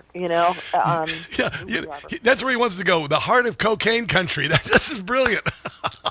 Well, South Africa. Oh, it's South Africa. I thought you said South America. Yeah, hold on, let me check. I'll put you on speaker, but I'm sure it's South Africa. Okay, well, that's even better. I mean, as a white guy, that's where you want to be. Make sure to buy a farm while you're there in South Africa as a white farmer. See how well that works for you. Yes, South Africa. Oh, it's South Africa. Okay, all right. Well, I guess it would be funny if it was South America, but you're now saying it is South Africa is where you're going. Not a good idea to be a white person in South Africa right now. Are you there? I'm sorry. I accidentally dialed your cell phone. I know, you just accidentally dialed me. I'm like, what the heck are you calling me about? I can't talk to you in two places at one time. What the hell? Yeah, hey, Mary, hold on. I'm on the air with you. Okay, Mary, so anyway. All of a sudden I hear the phone ring, and all of a sudden I hear, hi, this is Rob Carson. Wow, ladies and gentlemen, the first butt dial of the host on the show in radio history. That is fantastic. Boy, that is. Mark that. Ken, Redneck MacGyver, mark that for the promo. It would have been super hard to be a butt dial, though, because I'm holding the phone to my ear. So. Oh, well, you are kind of a butthead sometimes. Whoa, hello. Yeah, thank you. I was trying to check the story that you didn't read. Yeah. Because you didn't read it, so I was trying to check it. I want to make sure it was South Africa. But you said South America. You say it's your fault. No. Show me the tape. Show me the tape. What about also? Hold on, real quickly. What? The best part of the story is go. Daddy's pardon doesn't absolve him of this. Wow. So he's still got to come up with the money. Or become an international fugitive, I guess? Yeah, there you go. Well, it couldn't happen to a nicer person. He did, after all, say he was going to come back to the United States and cage fight the Trump brothers. Yes. Did you hear? Did you play that audio during the show? Oh yes. It's just phenomenal. Just like Joe, he sounds exactly my God. like his father, doesn't he? He not only looks like, he sounds like him. He is Joe Biden at 56 years old with his brain, cocaine addled, but at least not with dementia. It's pretty wild, isn't it? Don't do drugs, kids, because he is like the poster child for what happens. Unbelievable. You had some news about Zoran Mandami, an official in his mayoral office, Cabinet, whatever. Yes. Yeah. He one of his top people in his administration was allegedly having an affair with the person under him, no pun intended, and someone brought it to somebody's attention and said, hey, this isn't a good idea, and then she got fired. Wow. You never fire the person who's got the goods on you, right? Yeah. They, I think it was the AP just did a tongue bath on him about his star power and all that, but you notice that his popularity is dropping pretty precipitously as each of his promises are abandoned because they're not possible when the city is in so much debt. And now, he's going to literally tax white neighborhoods higher than minority neighborhoods, which I don't think can stand. Do you? No, but see, this is the game. This is the game. They campaign as middle of the road. Yes. They take a hard left to communism, right? Yes. And he didn't even campaign middle of the road. So he campaigned as a socialist, but he's a communist. Yeah. He knew none of this stuff was going to fly. Yeah. But he also knows how stupid his base is. Oh, God, yes. And that they're just going to sit there and clap like seals because he's, free stuff, woohoo, you know? Yeah. I got a story here real quick from Zoran Mandami that you mentioned, and this is the Newsmax report. Here in Times Square, a ball drop is planned to celebrate America's 250th birthday. But thanks to Mayor Mamdani's emergency order denying permits during the World Cup, the public isn't invited to attend. Say what? So our famous communist won't allow people to come up and see and celebrate 250th years for the U.S. He needs to go. Is this America? Is this really New York? Where we at? I got to tell you, I don't even know what your thinking is about that you would take away the ball drop for the 250th birthday of America away from the public. What the hell? Does he think this is going to end well? It's interesting. He's banned large gatherings, like he's closing parks and everything else, because of the World Cup that's being played in New York. Funny, it's actually being played in New Jersey. Wow. Yeah, this just sounds like a D word for Richard move is what it sounds like to me. But the thing is this has happened for in all of time. I remember we had a governor, Christy Todd Whitman, back in the 90s, who famously went after the New York Giants and made them take New York off their helmets. If they wanted to stay in New Jersey for the tax purposes, then they could probably wear New Jersey on their helmets because that's where their games are played. Well, you know also that Joe Biden banned the fireworks at Mount Rushmore so for just an idiotic reason, and they are back this year, by the way, and they are going to be phenomenal. This is what Democrats do, though, and I think part of this is also about just patriotism and probably hating America. If you made it into like a Muslim prayer session and ball drop, then it would be loaded. The place would be filled up. Well, they can't make it about bringing people together because they have to divide us in order to conquer us, right? Oh, yes. They have to make us into groups. If they bring us together and we all celebrate, isn't it great to be an American? Not isn't it great to be a black American, a white American, a Muslim American, a Jewish, like a hyphenated American, they lose. Unbelievable. And I suggest that about 1 million of us say, screw it, we're going anyway. Honestly, if they're going to do a ball drop in Times Square, that place needs to be filled. That is what he is doing there is positively outrageous and unacceptable, and I hope it's challenged. Listen, we got a bunch more to get to, including Elon Musk's estranged daughter. Michael Jackson's song Made into Country you shared, which actually kind of kicks butt. Pretty amazing. On the other side. I'm so surprised. Come on. It's perfect, actually. We'll take a break. More with Mary Walter on the other side of the break. This is the Rob Carson Show.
Harford County. Here we go. TV countdown. 3, 2. Let's have some fun. Come on. Whoa! No way. Come on. Woo! Beat it. Country style. They told him, don't you ever come back here.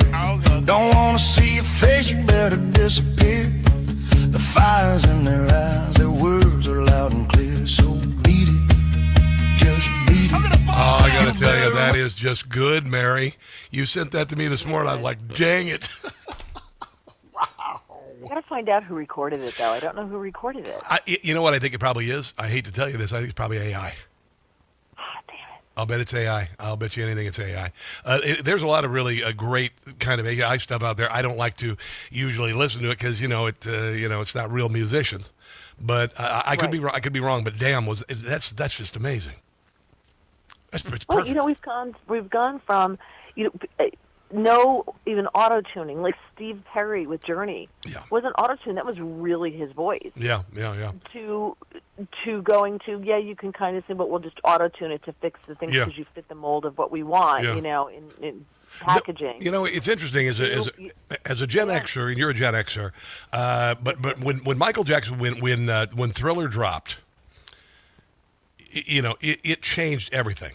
For kids, for high school kids, particularly in music, it just changed. Thriller was an earthquake. Everybody wanted to dance like Michael Jackson. I had zipper faux leather pants like Michael Jackson, a white kid in Iowa. Of course you did. Yes, I did. Of course I did. Did you have like kid and play hair? No, I could do that with my hair. Sure, I could do kid and play hair. Dear God, wavy red-haired guy is gonna do kid and play. But no, wear your clothes backwards. Remember who was it that wore their clothes backwards?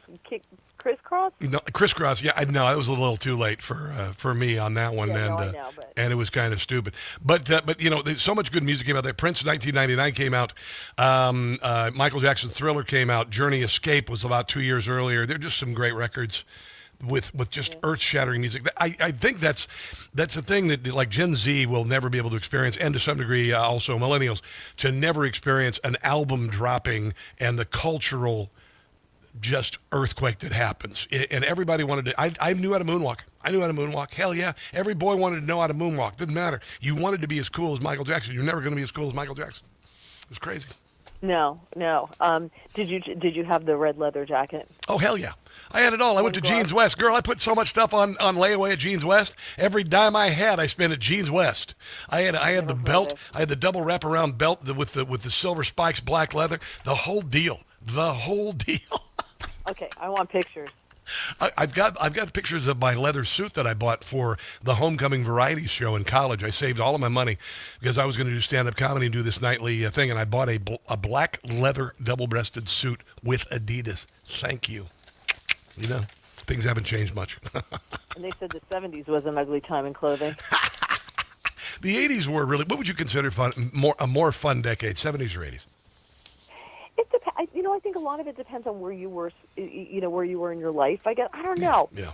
Like the end of the 70s, when we came out of disco, like after disco, when rock was really, Mm-hmm. I know there was rock in the 60s and, all of that. But like the late 70s, early 80s, and the 80s, I think it was a very culturally free time in America. Yeah. There weren't wars. It was just a culturally free time. I think it was the go-go 80s, It was fun. It was just freaking fun. It was just a blast. All right. Elon Musk's estranged daughter, Vivian, moans about her isolating childhood of endless wealth. I feel bad for her, Mary.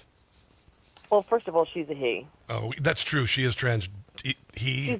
She's a dude. She's okay. Okay. All right. Okay. Got it. And bait and tackle. Gotcha. Okay. No, wait. But she's, also, I don't understand. Do you have to be just skinny and ugly in order to be a model? Is that what it is now? Yeah, totally. The day of the supermodel in the 80s, Christy Brinkley and all the supermodels. Yeah. Remember them? Kate Moss was like the start of the Sure. you're just skinny phase, Yeah. But we had the supermodels, and he is not pretty. I mean, he's super skinny. Yeah. So they're just putting these boys who have no body fat and pretending that they're girls, which is ridiculous. It's gross. And he's very upset because, he went to private school and he did all this stuff. And, and privileged people, the wealthy, have a tendency to go to their own schools and live in their own neighborhoods and are very insular. And I'm like, well, you think poor people don't go to their own schools and live in their own neighborhoods? Yeah, there aren't also a bunch of skinny transgendered females living in trailer parks. Hey, not it doesn't happen very often. Right, because you know what? He hates Dad. He's cut off any kind of communication with his father because his father's like, you're a dude. Yeah. Because Dad's not putting up with the pretend mental illness going on there. Yes. And but yet he lives off Daddy's money very well. Yeah. Oh, totally. Honestly, I would give just one day of being that fabulously wealthy. I think what I would just enjoy rather than what I had to go through. So they always say they look for ways, like this whole transgendered thing with this person. Is this person making themselves different, becoming a victim, becoming a protected class? That's what it's all about. It's like the ultimate virtue signal. That's a good point. I wonder, because you see a lot of this with the wealthy. Yeah. Jamie Lee Curtis's son is a daughter. and there's a picture of her with her. She had a boy and a girl, and the boy became a girl. And there's a famous picture of her posing with the two of them. And she goes, "I defy you to figure out which one is trans." And I'm like, okay, the one with the penis and the 5 o'clock shadow. That's the one. The one who's 6'5" with really big hands and an Adam's apple. Yes. Doesn't look anything like a chick. All right, we got to run Mary Walter. Mary Walter Radio. Google Mary Walter Radio. Tell them when you're going to be on Newsmax, and also tell them about the podcast. Try to do it as quickly as possible. You always do this to me. Okay, Monday, 7:30, Wake Up America on Newsmax. Yes. Then on Tuesday, 11:30 on National Report on Newsmax, and then 5:15 on Newsmax 2 with Todd Starnes. And then on the 15th, America Agenda on Newsmax. Podcast, Mary Walter, actually a live cast, Mary Walter Radio, is live Tuesdays, 7:15 p.m. Eastern Time, and just look on Rumble, YouTube, Getter, Apple Podcasts, Spotify, Spreaker, and follow me on X at Mary Walter Radio. Thank you. Your career is like a school lunch menu. Tuesday, we got chicken fried steak and mashed potatoes. I know. All right. Hey, have a glorious weekend. It's a blast having you on, okay? God bless. Thanks. You too, honey. Bye. All right, let's take a break. And don't butt dial anybody on the show while you do it next week. Let's come back. This is the Rob Carson Show.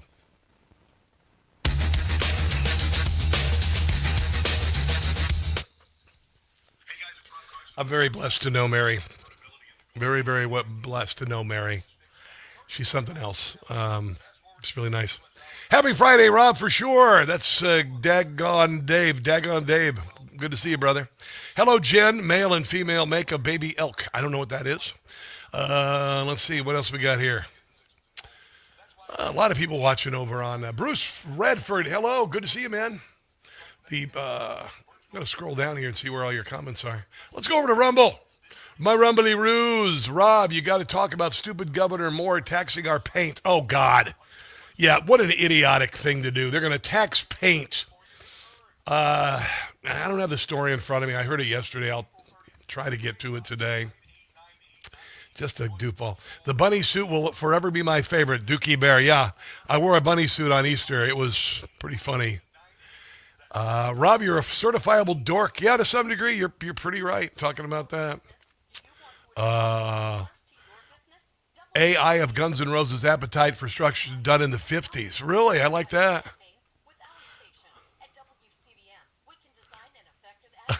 Rob, the only time I ever wore my overalls backwards, I was drunk. Yeah. Oh, you can moonwalk, Dookie Bear? Yeah. It's cool. You know what? I might bump back with a little bit of Michael Jackson, that song. Does that sound good? Ryan? All right. Campaign today. I'm going to do that. I thought that sounded really good, so I'm going to play it. I'm going to play it. Nothing you can do about it. Here we go. I'm going to do it right now. Oh, here we go. Here we go.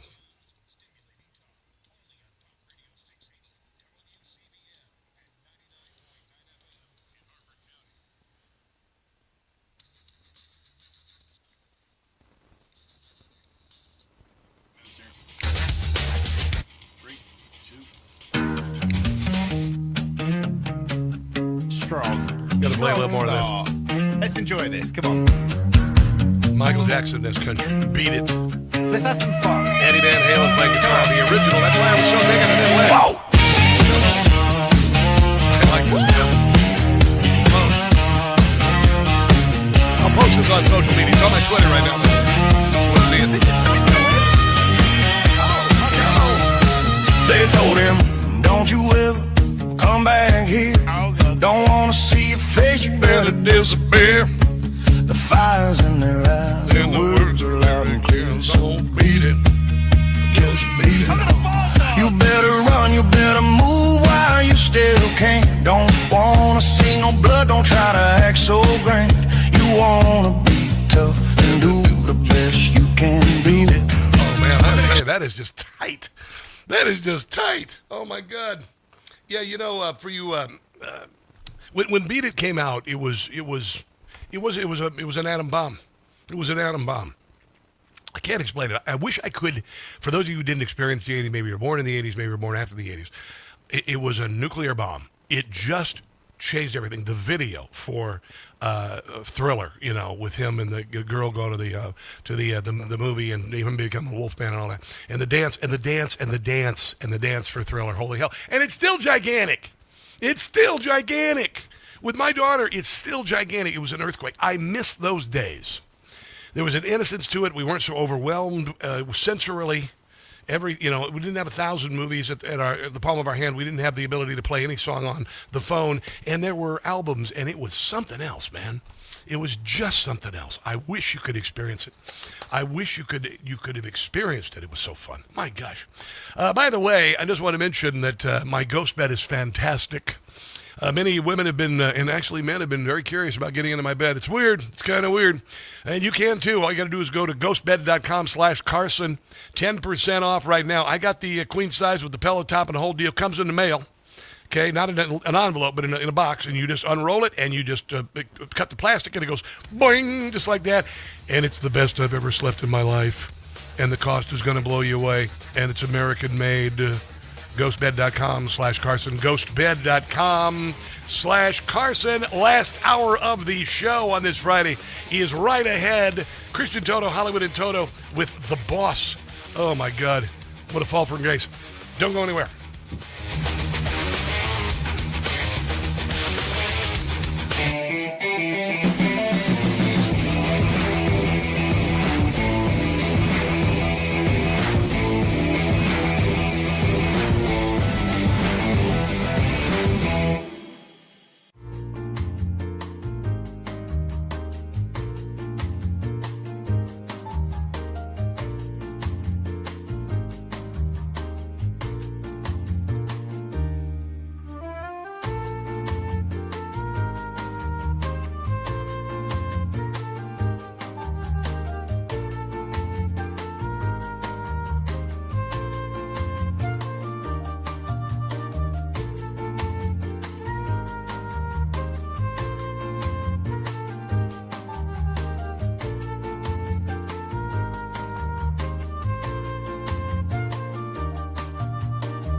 the most interesting, informative, thought-provoking, and funny show in America.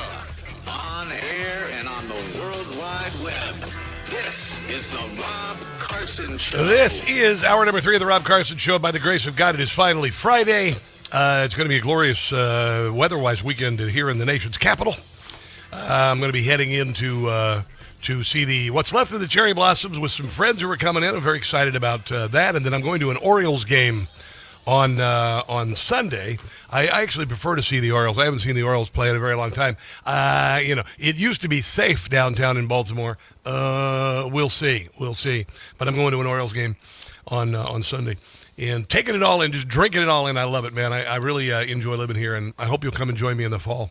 Travelwithrob.net. Real quick for the streamers, I was talking about the 80s earlier and how it was a really crazy time to be, I was a junior high, high school. In the 80s, I went through junior high, high school, college, and first job, all in the 80s. It was a very transformative thing for me. And then I had mentioned that I was, I bought a black leather suit for the Homecoming Variety Show. I have the picture. I'm going to show it to you streamers.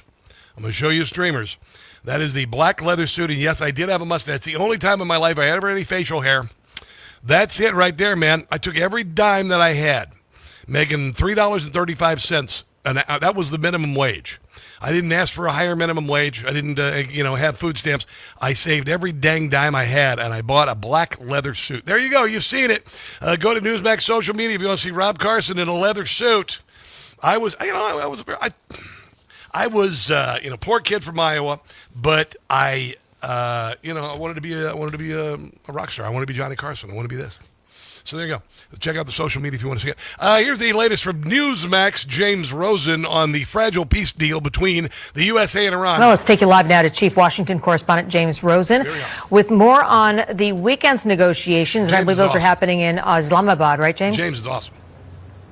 That's right. Good morning, Edie. Much remains unresolved, as we have been reporting in this ceasefire announced between the U.S. and Israel on the one side and the Iranian regime on the other, not least whether Tehran is making good on its pledge to reopen the Strait of Hormuz, through which, in ordinary times, 1/5 of the world's oil supply transits. In her briefing yesterday, White House Press Secretary Caroline Leavitt claimed Iranian reports of continued restrictions on that commerce were lies. We have seen an uptick of traffic in the Strait today, and I will reiterate the President's expectation and demand that the Strait of Hormuz is reopened immediately, quickly, and safely. That is his expectation. It has been relayed to him privately that is what's taking place, and these reports publicly are false. Yeah, I'm going to tell you, if Iran doesn't play well, it's going to the bombing is going to resume. It's just the way it is, and I actually think that it is a good thing, because I think it's maybe God playing his hand, saying they have to be taken out. They're not on the side of good, and I think the side of good is on our side. Absolutely, 1,000%. It's obvious, very obvious. There you go. So we'll see, but I doubt this truce is going to last very long, and ultimately what will have to happen is that all of those associated with the previous regime, the terrorist regime that had been in charge of Iran for 47 years, they're going to be wiped out. I mentioned earlier Todd Lyons, ICE director, yesterday had a group of angel families on. The reason why the Democrat Party hates ICE is quite simple, and it's one word in their name. It's Immigrations and Customs Enforcement. And the Democrats had a plan. They brought in 20 million illegals over the southern border. They loaded them up with government largesse, and then they gave them Social Security numbers and the ability to vote. They've loaded up Democrat states where people have been fleeing because the policies are so terrible. They've loaded up these states with people who are dependent on the government.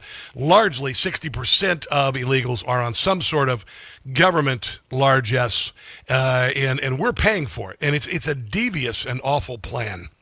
But this is what the Democrat Party has done to law enforcement officials. There's nothing evil about people who work for ICE.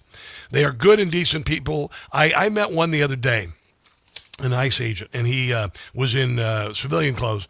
And I said, "What do you do?" And he hushed under his breath, says, "I work for ICE." And I'm like, "Why are you doing it?" He goes, "I don't want to say that out loud." This is what the Democrat Party has done to these agents of law enforcement. Masked men jumping out of unmarked cars, people disappearing, no due process, no oversight, zero accountability happening. All of these, everything he says is a lie. Everything you hear now is a lie. United States of America today. When I see ICE, I see slave patrols. These ICE agents running around our communities like masked bank robbers. If you repeat the lie enough, it becomes the truth. That's what Hitler's propaganda chief said. If you repeat the lie enough, it becomes the truth. Terrorizing women. ICE federal agents pulling up, terrorizing our communities, hopping out of unmarked vans, stealing and, yes, kidnapping people. They weren't. They never did. An authoritarian government in Washington, D.C. is dispatching Repeat the lie enough, and then call the opposing opinion disinformation.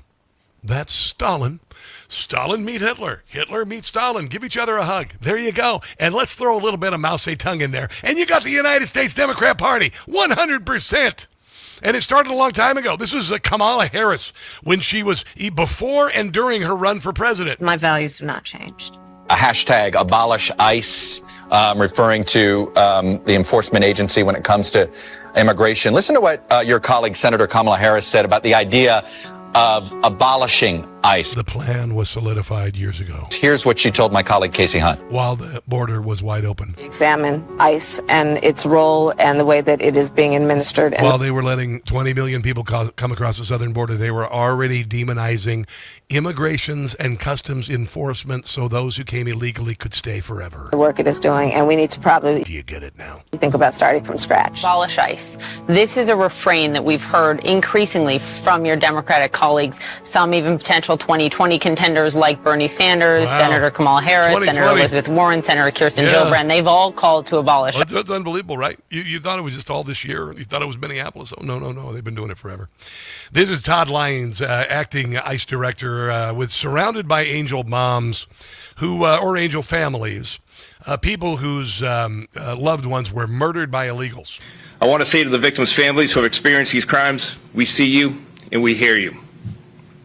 And through the Voice Office, we are committed to ensuring that no one's left behind.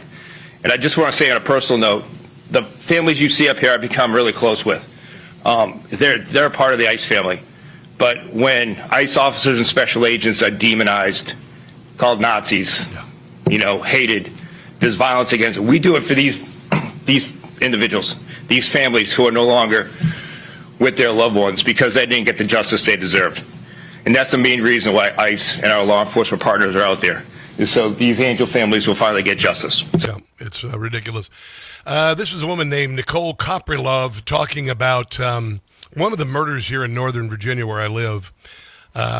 Stephanie Mentor was 41 years old, and she was a single mother, and she was gutted at a bus stop by an illegal alien who'd been arrested 40 times, including for rape, stabbing a person, broke off a knife in the man's body. And the county attorney, Steve Descano, who is a George Soros agent, essentially, supported, is the person who did this. And this is Nicole Koprilov calling him out. It happened at the local level where a prosecutor's office led by Steve Descano repeatedly failed to secure charges against a known, dangerous, monstrous offender. Steve Descano has blood on his hands, and he should resign immediately 100%. And live the rest of his life in shame. 100%. This failure also happened at the state level, where leadership under Governor Abigail Spanberger is already just 2 months into her term. She is making cooperation with federal immigration enforcement virtually impossible. Abigail Spanberger has blood on her hands too, and she too should resign immediately and live the rest of her life in shame. Yeah, I think, I don't know what the murder rate in Washington, D.C. is, but Fairfax County this year, 4 murders, 3 committed by illegals. That's unbelievable. It really is. It's just remarkable. Abigail Spanberger, her popularity has dropped precipitously, and I think the people of Virginia are going to revolt against her. They are right now. There's a referendum April 21st. The Democrat Party's trying to eliminate Republican representation by gerrymandering the state, and the Republicans are fighting this. 76% of Virginians don't want this kind of gerrymandering. Matt Towery is a pollster, and here he is talking about her gigantic fall from grace after being governor for only a couple months. I was shocked when I saw that too, Laura. We talked about this during the election season, you and I, on this race numerous times, and we said she's really not a moderate. She's selling herself as a moderate. She's an ultra-liberal, and that's what she's turned out to be. Yes, it's what the Democrats now do. They did it in Georgia with John Ossoff. Ossoff is going against Trump at every... John Ossoff, and his dad's name, Jack Ossoff. It's Jack Ossoff. That's his name, Jack Ossoff. Turn. They sold him as a moderate. He ended up being a liberal. This is their new playbook that they use. And now they're finding out the people who voted for just what they got. I think his dad really is named Jack Ossoff. Jack Ossoff is what it is. So anyway, there you go. On the way, James Carville, Cuckoo for Cocoa Puffs, and George Conway cries like a little baby. That's coming up on the Rob Carson Show. Don't go anywhere.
on AM 680 WCBM.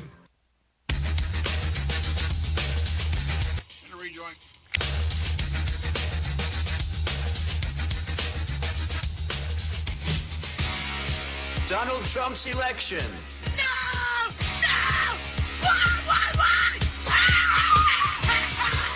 It's the gift that keeps on giving. It's the Rob Carson Show. It is the Rob Carson Show, and it's Friday. Yes! I can't wait to get out and just take it all in this weekend. I really can't. And I'll be sharing some little bits of it on social media. I do keep a very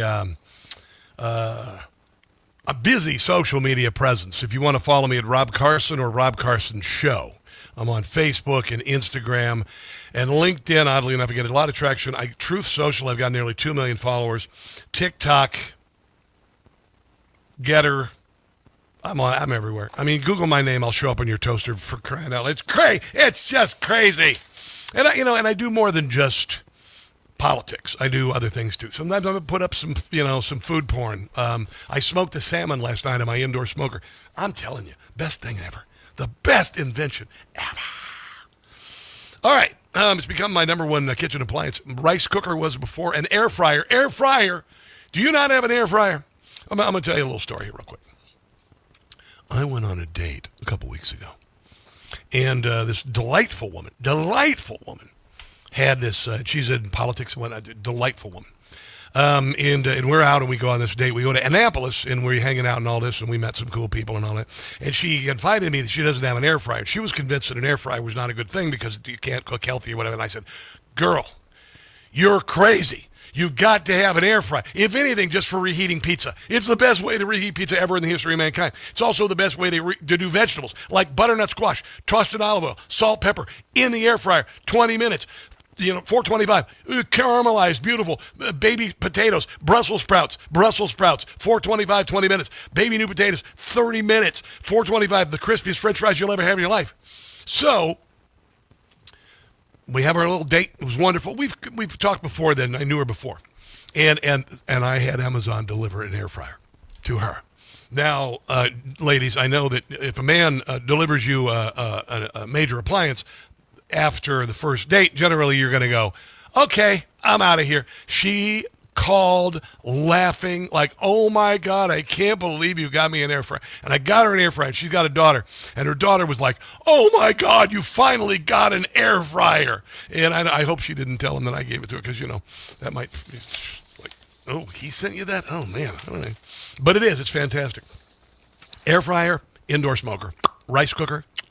What else? I mean, I love to cook, so there you go. Panini press, I left it in the old house with the ex-wife. But it is wonderful. You can press a panini, you can press a shoe in a panini press and you'll eat it. It's fantastic. George Conway, is he still married to Kellyanne Conway? Because he is a freak of nature. He's a grotesque individual.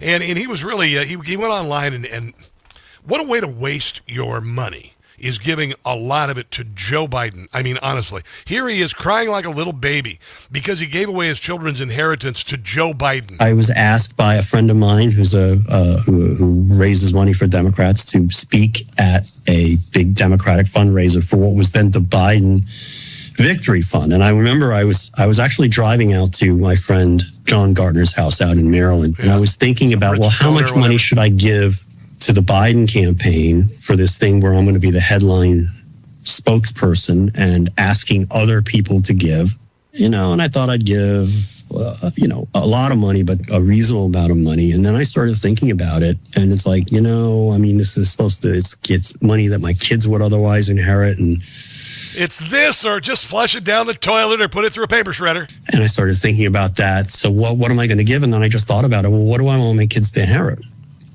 Yeah, we need an old guy with dementia who was purchased by the Chinese for $35 million through a series of 27 LLCs to 9 family members. And I literally was in tears. I pulled over to the side of the road, and I was in tears thinking about this. And it's like, I want my kids. It makes me misty-eyed even today. Yeah, you are just a complete tool, and not even a good tool. He is an IKEA Allen wrench. He is. Or one of those little crescent wrenches. He's a worthless tool. He's that IKEA wrench they give you to assemble the thing, the hutch, and you'll never use, or the sideboard, and you'll never use it again. It'll be in a drawer, and you'll be like, what the hell was that from? Oh, my God, that was from that piece of crap of IKEA furniture that I bought and I put together, and I every curse word in the world. That is George Conway. Here's what he sent money to, right here. This guy right here. Making sure that we're able to make every single solitary person eligible for what I've been able to do with the COVID. Excuse me, with. Boy, that was money well spent. That was just. Man, oh man, oh man, that was money well spent. Phenomenal. Let's see what else I got. I want to play, I don't do crazy cat lady here. James Carville. James Carville. He is convinced that Donald Trump will not be the president this time next year. And now he's talking about the midterms, and he thinks that the Democrats are going to win the midterms, even though they have no platform. They're negative, and they're completely friggin' insane. You're going to get killed. People are going to be on to you. And when the Democrats get back in office in January, it's not going to happen. They're going right after the corruption, and we're going to know what we're going to do. No corruption, not compared to Joe Biden. We're going to find out all of the money that it's gone the wrong way. You mean the trillions of dollars in fraud in Democrat states, like fake hospices? And we're going to have a legal proceeding, and we're going to have what you call a callback. We're going to get to go in, get the money, give it back to the people of the United States. Yeah, go eat some filet gumbo and have the nurse, wipe your chin. This is Jim Gossett as James Carville. He's nuts. We Democrats are cracking up. We're about to lose our minds because we know Kamala, she is toast. So, Hitler, we are calling Trump. We're pulling out all the strings, but looks like none of it is going to work. No, because they have no platform. They're coming to take us away, ha-ha. They're coming to take us away, ho-ho, hee-hee, ha-ha. To the funny farm, where life is beautiful all the time. And we'll pretend Kamala won, as those nice men in that clean white coats are coming to take us away. You thought it was a joke, and so you laughed. When I said I lost to Trump, that would surely make me flip my lid. Yeah, you did. Now, they're coming to take me away, ha-ha. They're coming to take me away, ho-ho, hee-hee, ha-ha. To the happy home with padded walls, and I'll get shock therapy in a room with Morning Joe. And they're coming to take me away with Liz Cheney and Chris Christie, Mike Pence, and the women from The View. They're coming to take us away. Yeah, you see, the 2024 election was a return to common sense from nonsense. This election, as mentioned by Sarah Huckabee Sanders, she said it on TV about a month ago. She said, this is about sanity versus insanity. Those who would 1 month call Elon Musk a Nazi, then flip their signs over, promote Hamas over Israel, say that what we did in Iran was not good, support the Iranians, support drug boat captains, support Maduro, believe that boys can become girls and girls can become boys. So this is about sane versus insane. 2026 midterms is sane versus insane. The insanity certainly is on the left. Okay, on the way, the one and only. Christian Toto, Hollywood and Toto, the boss, destroying his career like Tucker Carlson. On the other side of the break, don't go anywhere. Hey guys, it's Carson. I just got a ghost bed. Yeah, no, pay attention here, because I've been sleeping on a foam mattress since I moved to the Washington, D.C. area, which is like sleeping on the sponge in your sink. Ghost Bed doesn't build mattresses like furniture. They build engineered sleep systems. Their beds are serious health equipment. Beds designed for relief and recovery, not looks, not fluff. Your body should be healing while you sleep, not fighting for comfort. I have been sleeping past 7 in the morning on my Ghost Bed. It's unbelievable. If you wake up stiff, you toss and turn, if you sleep hot, even reaching for a pain reliever before bed, hoping tonight will be different, that's not aging. It's your mattress talking. Another great thing I love about Ghost Bed, you get 101 nights to try it at home. If you don't like the difference, you can send it back risk-free. Ghost Bed is offering my audience their lowest prices of the season, plus an extra 10% off. Go to ghostbed.com/Carson. Use promo code Carson. That's ghostbed.com/Carson. Promo code Carson. You are going to love your new Ghost Bed.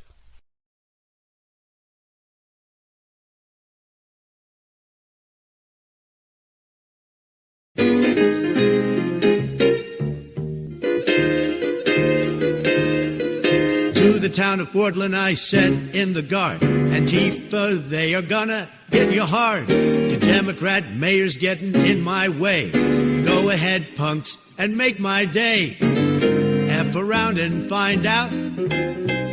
F around and find out.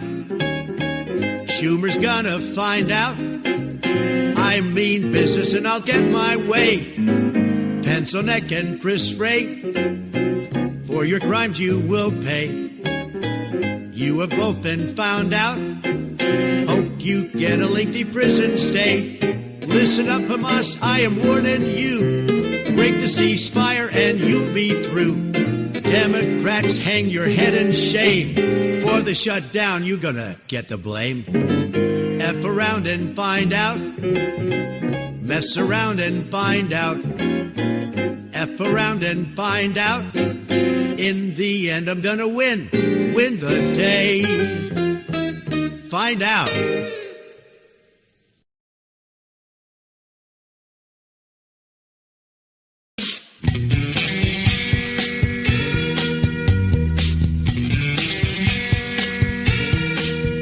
Well, they have a lot of cats, and they're all Democrats. We call them Karen. They have a whiny voice.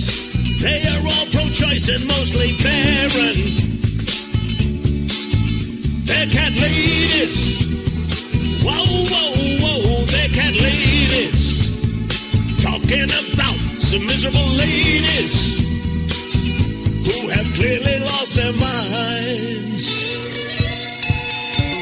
These Karens don't like ice. They often pay a price, mistakes they're making. Karenism is their curse. Could go to jail or worse for their law breaking. They're cat ladies. Don't have a child, they're cat ladies. Talking about some miserable ladies who are out of their minds.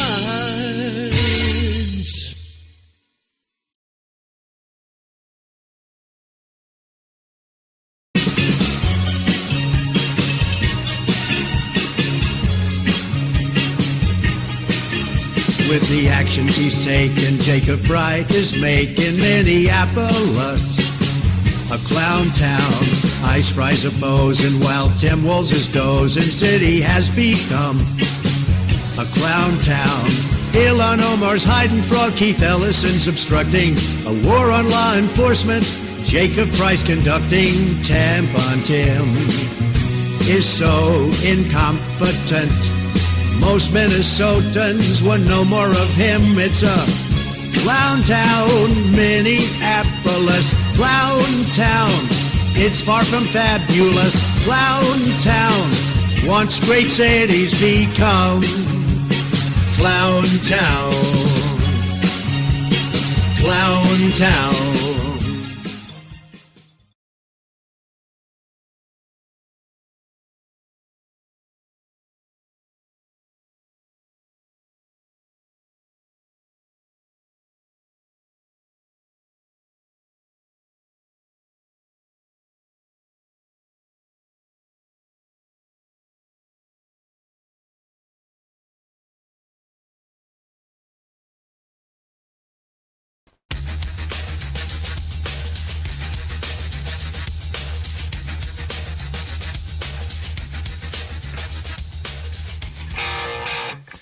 This is Bruce Springsteen in concert. The richest men in America have abandoned the world's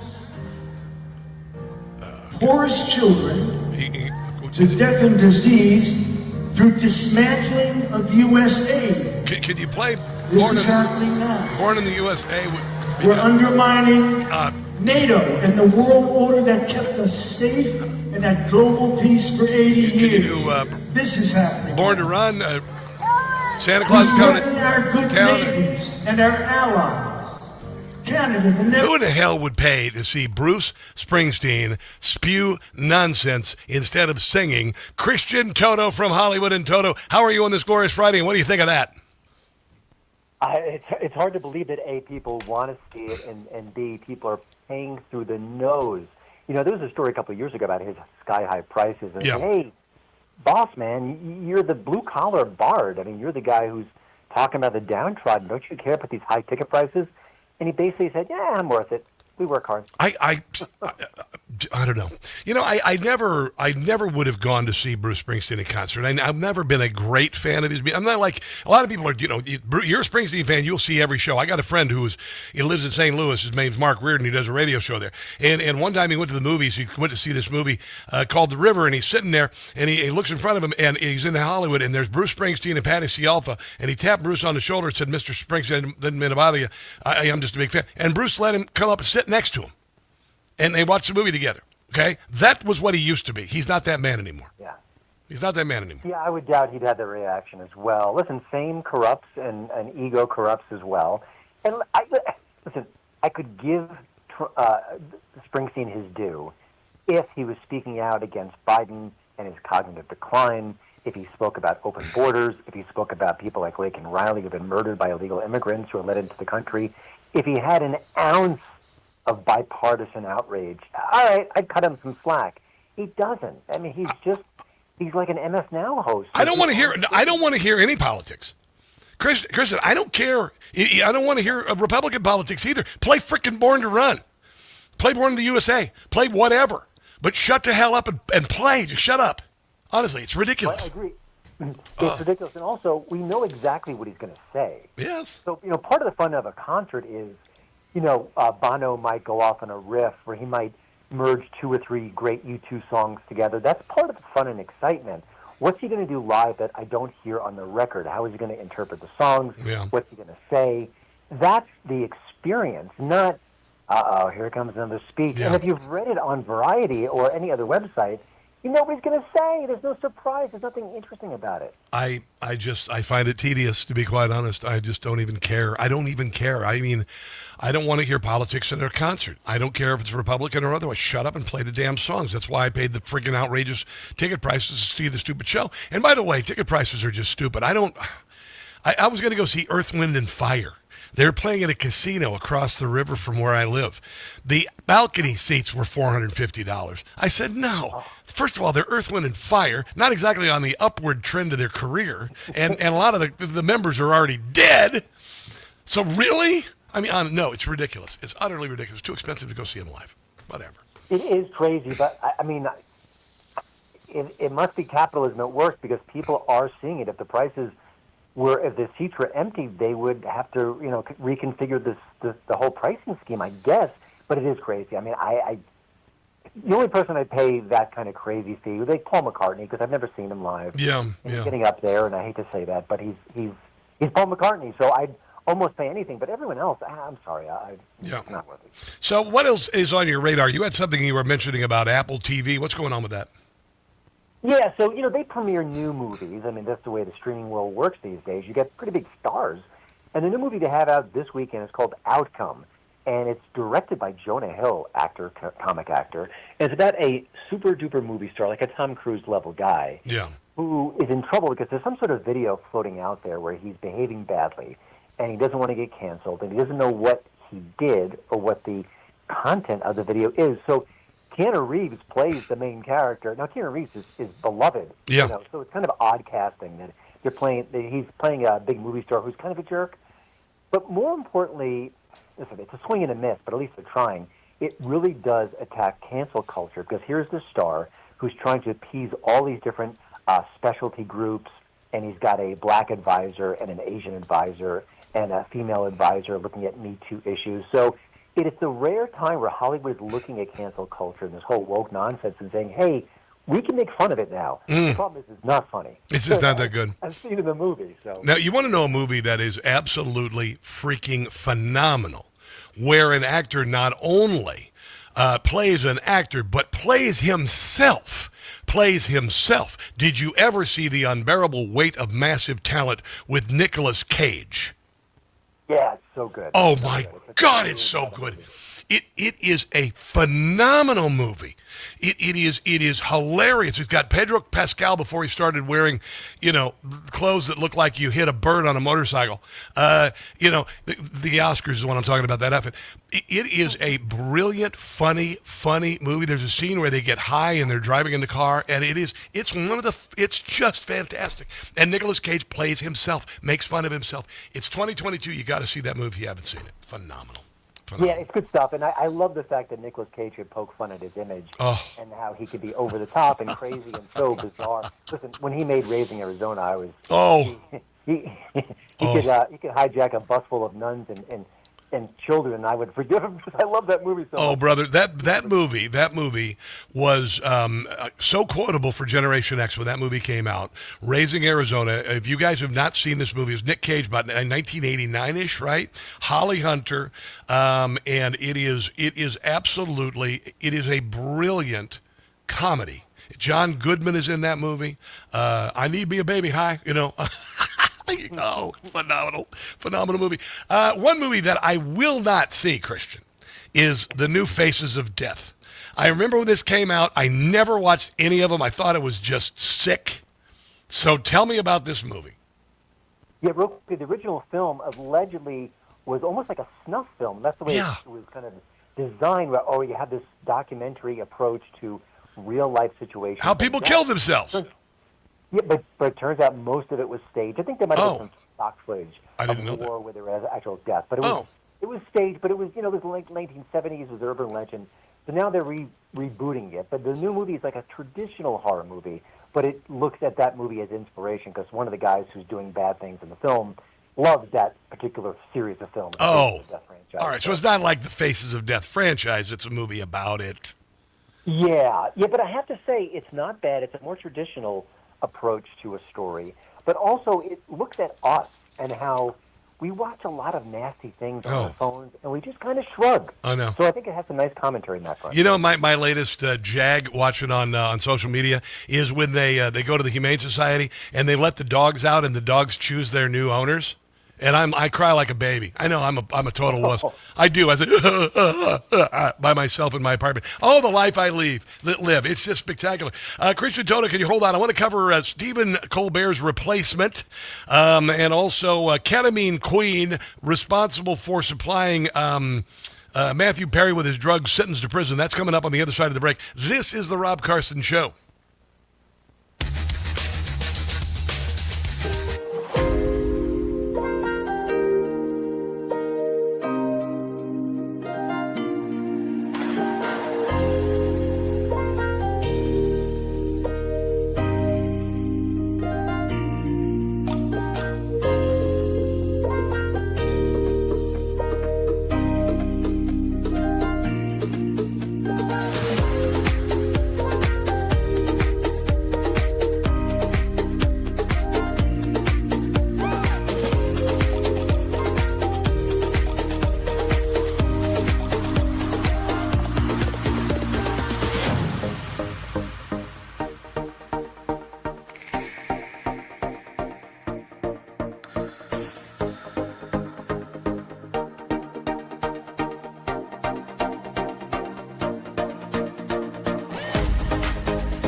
9 FM in Harford County.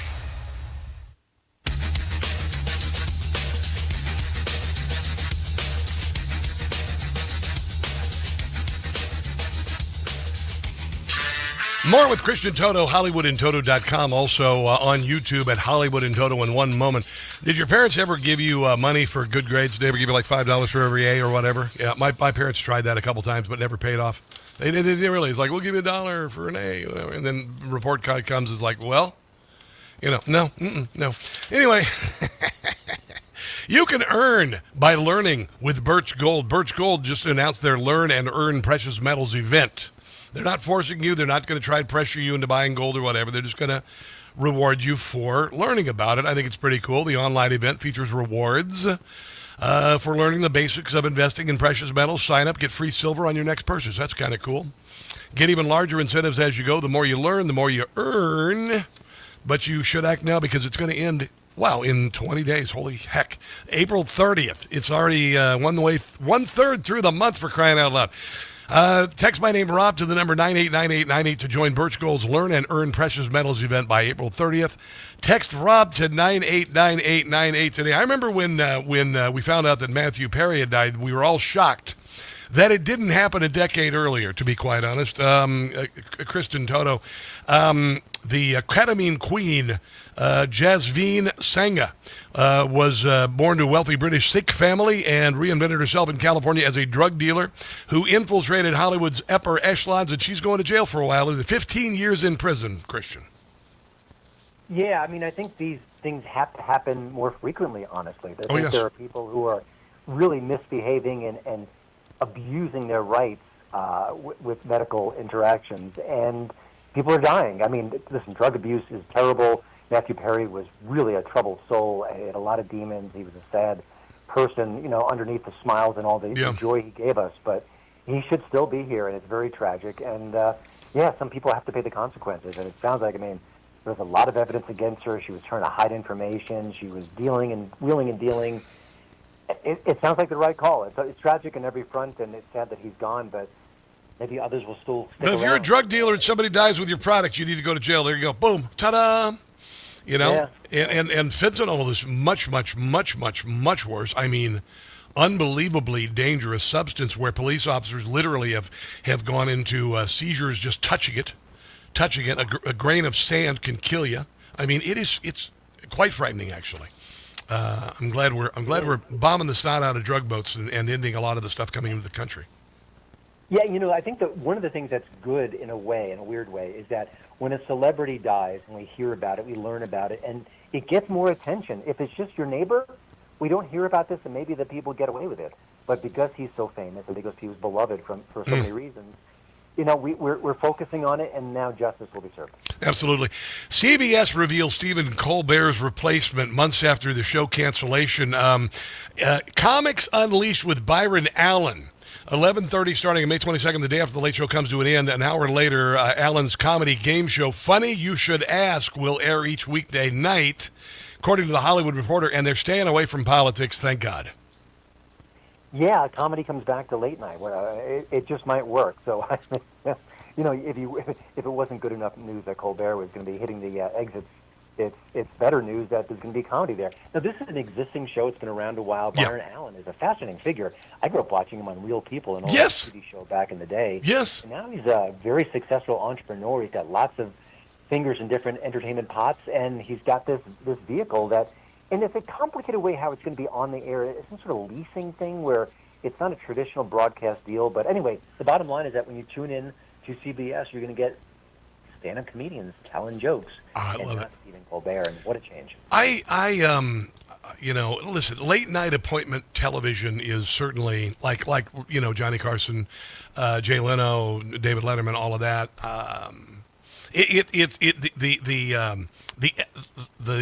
The format is fine. It's just the delivery is going to be a whole lot different. It's still working for Gutfeld brilliantly. But I think the format is good. It's just people aren't going to sit down at 10:30, 11 o'clock, 11:30, whatever, and watch it. Like SNL. Very few people watch SNL. They wait for the clips on Monday. I agree. I think there's probably ways you could tweak that format and maybe give it a boost. but I don't think anyone's really tried anything new or novel or interesting. I was just hearing an interview with Arsenio Hall. He talked about how he went without a desk for a while and how that really kind of opened up the show. And that little change made it more informal, made it livelier, made it more personal. And, why can't we do little things like that and try it out? I like James Corden when he did the singing in cars, the karaoke in cars. I thought that was freaking brilliant. Yes.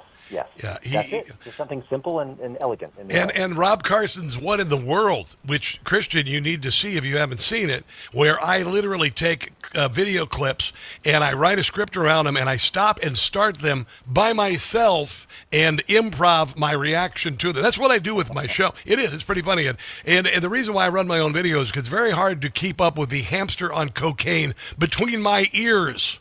So there's that.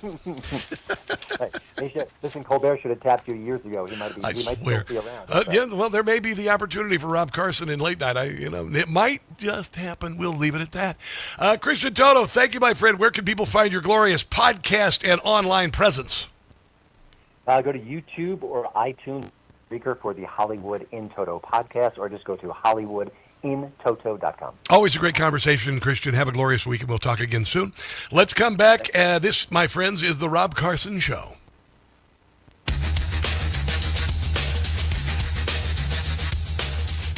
Hey, guys, it's Rob Carson for Birch Gold with $1. I like talking to Christian. Listen. I like to talk about other things than politics, so I hope you can appreciate. I hope you can appreciate it. Jamie says, the IKEA Allen wrench, I have 400 of them. I know, they're worthless. Or the little star wrench they give you, ugh. Irritating. I'll bet I got one here. I've got one right here. I know I got one. IKEA, any one of those, you get these tools with the product. I use my own tools. Let's see. What are you guys looking at? Dookie Bear. What are you guys talking about over here? Trying to catch up. It's hard to catch up. Paid $150 for it in the 80s. What were you paying for? Cocaine? What? I have no idea. I think my leather suit was $300, by the way. What'd you think of the leather suit? What'd you think about that? Rob Carson fan page is a little bit dated. Yeah, I can update it. I haven't been able to push it really, guys. I appreciate you doing it. On Facebook, I appreciate you so much. Byron Allen is not going to be replacing. He's producing the show. You remember Byron Allen from Real People? Remember Real People, and That's Incredible? Those shows, we had to watch those shows. That was appointment television with the family. And really, we used to think of it, you're gathering around the television with your family. Why don't you, play games? No, actually, it was pretty cool. It was pretty cool compared to what we do now, where your kid's watching the cell phone and you're, or the iPhone, and you're in separate rooms. So kind of a good thing, right? When I'm at home, I binge watch TV with my kids. It's a joy. It's a real joy. I love it. It's a good thing. It's a beautiful thing. All right, I got to talk here. I'm going to play something here. Oh, yeah. I got something. Here we go. About 4.5 here.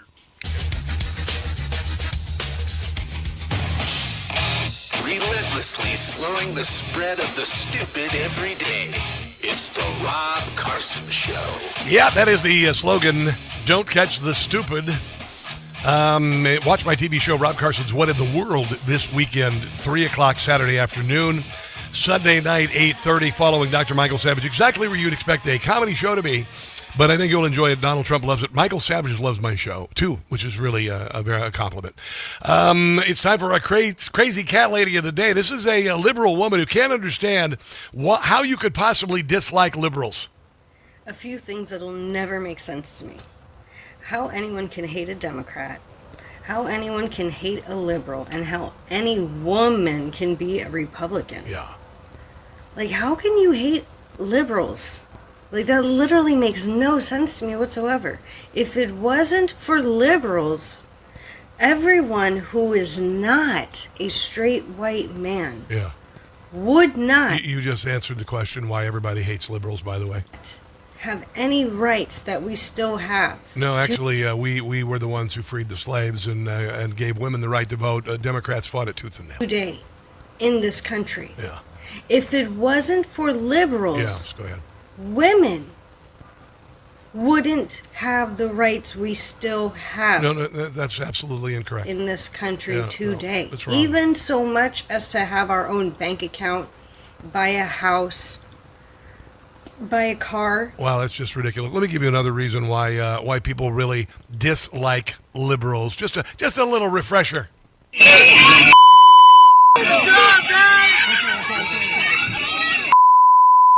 Get out!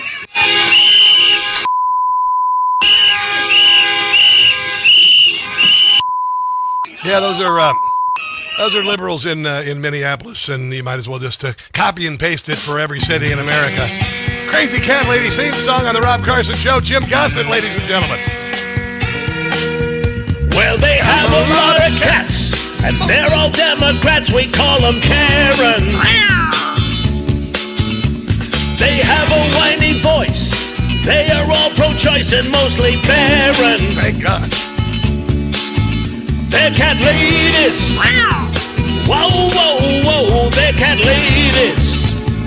Talking about some miserable ladies who have clearly lost their minds. They're insufferable. Insufferable.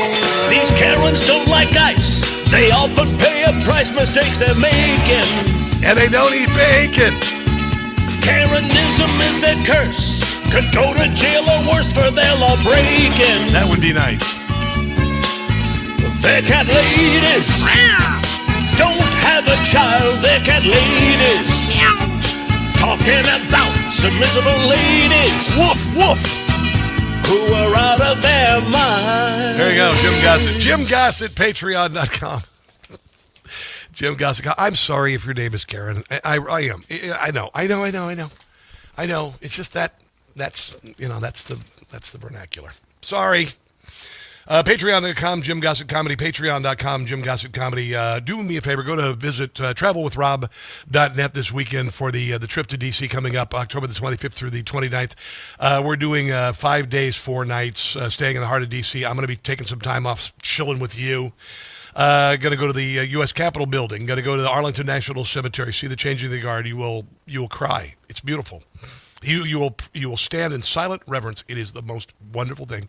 President Abraham Lincoln statue, Lincoln Memorial, right across the bridge from there. Then we're going to go to the National Mall. Then we're going to go see the museum. Then we're going to see the war memorials. And then we're going to have lunch. And then we'll paint each other's toenails. It'll be so spectacular. Maybe not the toenails. Anyway, travelwithrob.net, 800-383-3131. God bless you. God bless America's founded. Donald Trump is our glorious president. Our military who are kicking butts and taking names. And until Monday, do not catch the stupid. I love you guys. See ya. Hey, Rob, enjoy the Orioles game on Sunday. All right, Brian, I'll tell you. Information. Truth is freedom. Is Newsmax. It's real news for real people.